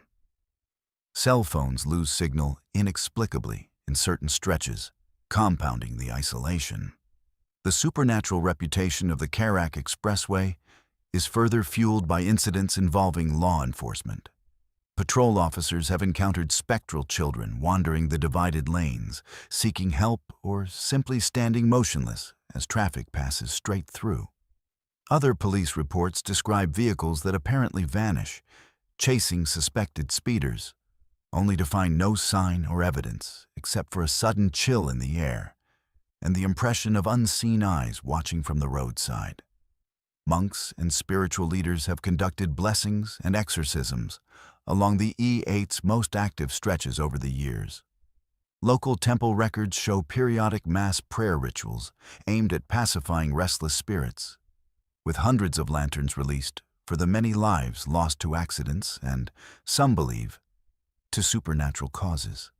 Shopkeepers near Karak town keep charms and talismans for travelers, urging caution and invoking protection rituals whenever someone mentions the highway after dark. The dangers of the Karak Expressway are not limited to legend. Statistically, the road has one of the highest rates of fatal accidents in Malaysia, often on clear nights in well-lit stretches, without apparent environmental cause. Some say the number correlates not to traffic or weather, but to spirit cycles, when apparitions are most active and determined to interact or disrupt the living. Families in nearby villages hold stories of relatives lost to accidents, only to encounter their restless spirits wandering the roadside years later, caught between worlds. Psychological effects on survivors are well documented. Drivers speak of cold zones, places where not only the temperature drops, but the mind seems to cloud.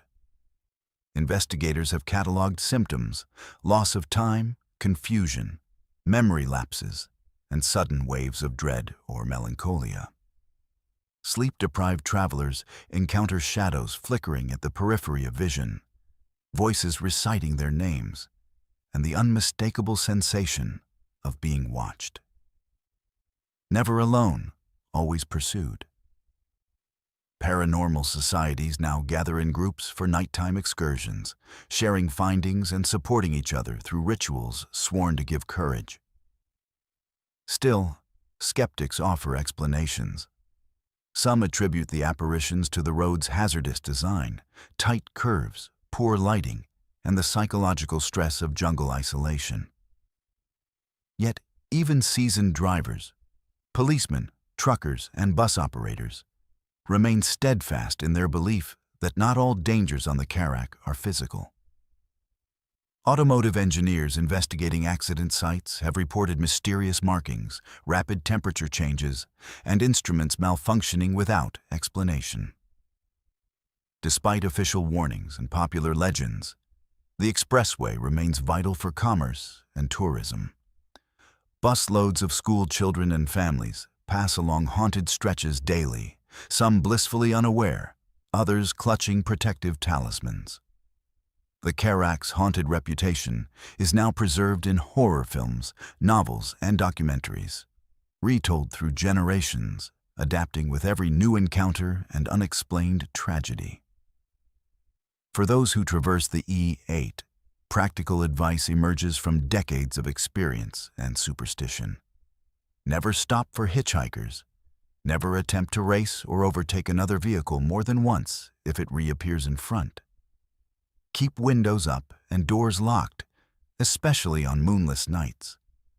And if your phone suddenly dies or GPS spirals, remain calm and drive onward, ignoring the whispers. Haunted highways speak to the collective fear of journeys into the unknown, where the line between this world and the next blurs. On the Karak, drivers become witnesses, sometimes participants, in an endless cycle of legend and loss. Every generation adds its own stories to the highway's spectral archive. Ghostly children, endless trips, missing riders, haunted cars. Reminders that the busiest road into Malaysia's highlands is also its most mysterious. Whether the spirits of the Karak are the remnants of ancient tragedies, echoes of accidents, or simply the lingering anxiety of modern life speeding through the jungle's shadow, the stories endure. The expressway continues to claim lives, conferring no answers but countless chills, as new travelers look into the dark and see just for a second, someone, or something, looking back, searching for company. On Malaysia's most haunted highway, let's move to our 11th and final story. Route 666 in the American Southwest, stretching through the desolate landscapes of New Mexico, Colorado, and Utah, earned its sinister reputation not just from its biblical number designation, but from decades of unexplained phenomena that have left even the most hardened travelers questioning their sanity. Among all the haunted highways we've explored tonight, none carries the weight of supernatural dread quite like this cursed stretch of asphalt, where reality itself seems to bend and twist under the endless desert sky. The highway's dark reputation began almost immediately after its designation in 1926. Local Native American tribes had long avoided the region, speaking in hushed tones of skinwalkers and shape-shifting entities that roamed the desert at night. When the federal government laid down asphalt over these ancient lands, they unknowingly created a corridor that would become synonymous with terror. The road's numerical designation, 666, the biblical number of the beast, seemed almost prophetic as reports of supernatural encounters began accumulating within the first decade of its existence. Among the most documented and disturbing phenomena is the appearance of hellhounds, massive black canines with glowing red eyes that chase vehicles along the highway at impossible speeds. Unlike typical animal encounters, these creatures seem to materialize from the darkness itself, keeping pace with cars traveling at highway speeds for miles before vanishing without explanation. Tommy Amarion, a long-haul trucker who traveled Route 666 regularly in the 1980s, provided one of the most detailed accounts of a hellhound encounter that would forever change his perception of the road. Imarion was hauling a load of electronics from Albuquerque to Denver when his nightmare began just past midnight on a moonless October night. The desert stretched endlessly on both sides, broken only by the occasional mesa silhouetted against the star-filled sky. His CB radio crackled with static, and the temperature gauge on his truck began fluctuating wildly despite the cool desert air.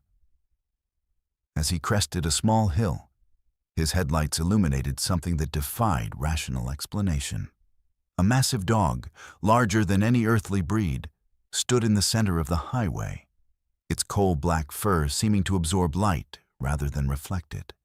The creature's eyes burned like molten coals, casting an eerie red glow that penetrated the windshield of Imarion's truck. Most unsettling of all was its posture. The hellhound stood perfectly still, as if waiting, its gaze locked onto Imarion with an intelligence that felt almost human. Imarion slammed on his brakes, the truck's air brakes hissing as he fought to stop before colliding with the apparition. But as his headlights drew closer, the creature began to move. Not away from the truck, but alongside it, matching his speed with supernatural grace. The hellhound's massive paws made no sound on the asphalt, and its breathing produced no visible vapor in the cold desert air. For nearly 10 miles, the beast ran beside Imarion's truck, occasionally turning its burning gaze toward him, its mouth opening to reveal rows of teeth that gleamed like polished obsidian. The psychological impact on Imarion was immediate and profound. He later described feeling an overwhelming sense of dread, as if the creature was not just running alongside his truck, but somehow feeding on his fear. The radio filled with incomprehensible whispers in languages he didn't recognize, and the truck's heater began blowing air so cold it turned his breath to vapor. When he tried to speed up, the hellhound effortlessly matched his pace.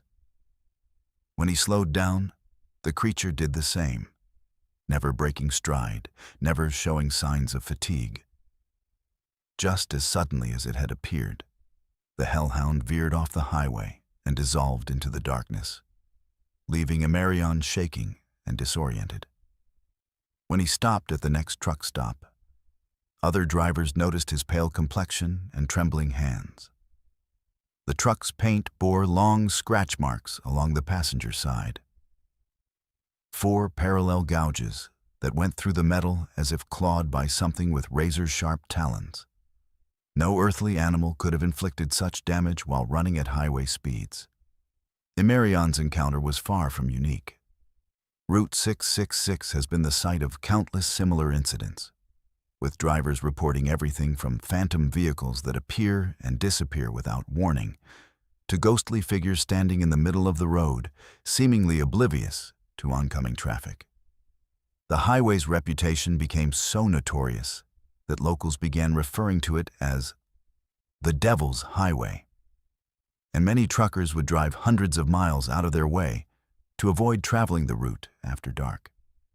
One of the most persistent legends involves the Girl in White, a spectral figure that appears to stranded motorists, offering help before revealing her true terrifying nature. Dozens of witnesses have reported encounters with a young woman in a torn white dress who approaches disabled vehicles along Route 666. She appears helpful at first, claiming to know where to find assistance, but those who accept her aid quickly discover that she leads them deeper into the desert, where they become hopelessly lost. Some report that the woman's reflection cannot be seen in their car's mirrors, while others describe her feet never quite touching the ground as she glides ahead of their vehicles. The supernatural activity on Route 666 extended beyond individual encounters to affect the highway itself. Maintenance crews reported finding sections of asphalt that had mysteriously cracked overnight in perfect geometric patterns, forming symbols that resembled Native American petroglyphs or occult sigils. Equipment malfunctioned regularly, with heavy machinery breaking down for no apparent reason and electronic devices failing when brought near certain stretches of the road.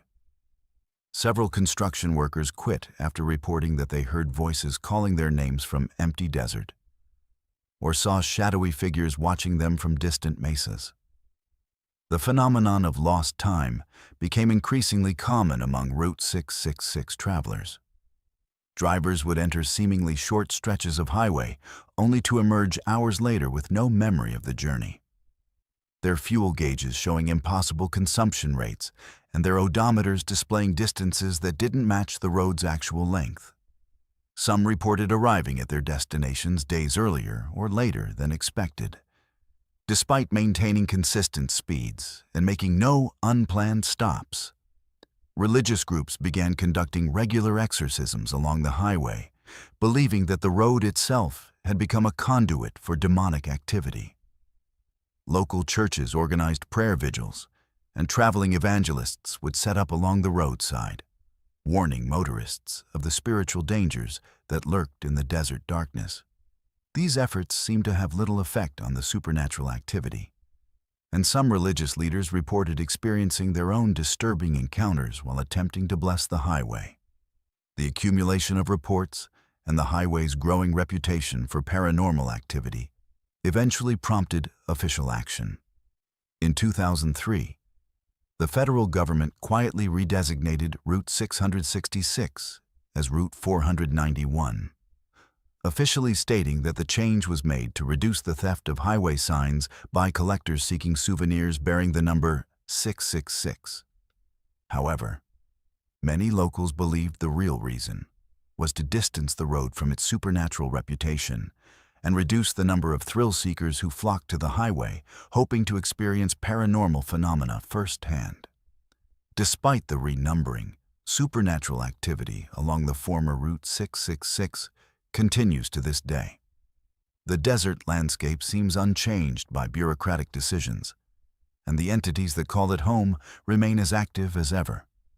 Modern travelers still report hellhound encounters, phantom vehicles, and lost time experiences along what is now Route 491. The road's dark history cannot be erased by changing numbers on signs, and the memories of those who experienced its terrors remain as vivid as ever. Tommy Amarion never drove through the area again after his hellhound encounter. He took early retirement from trucking, unable to shake the memory of those burning red eyes and the overwhelming sense of malevolence that had pursued him through the desert night.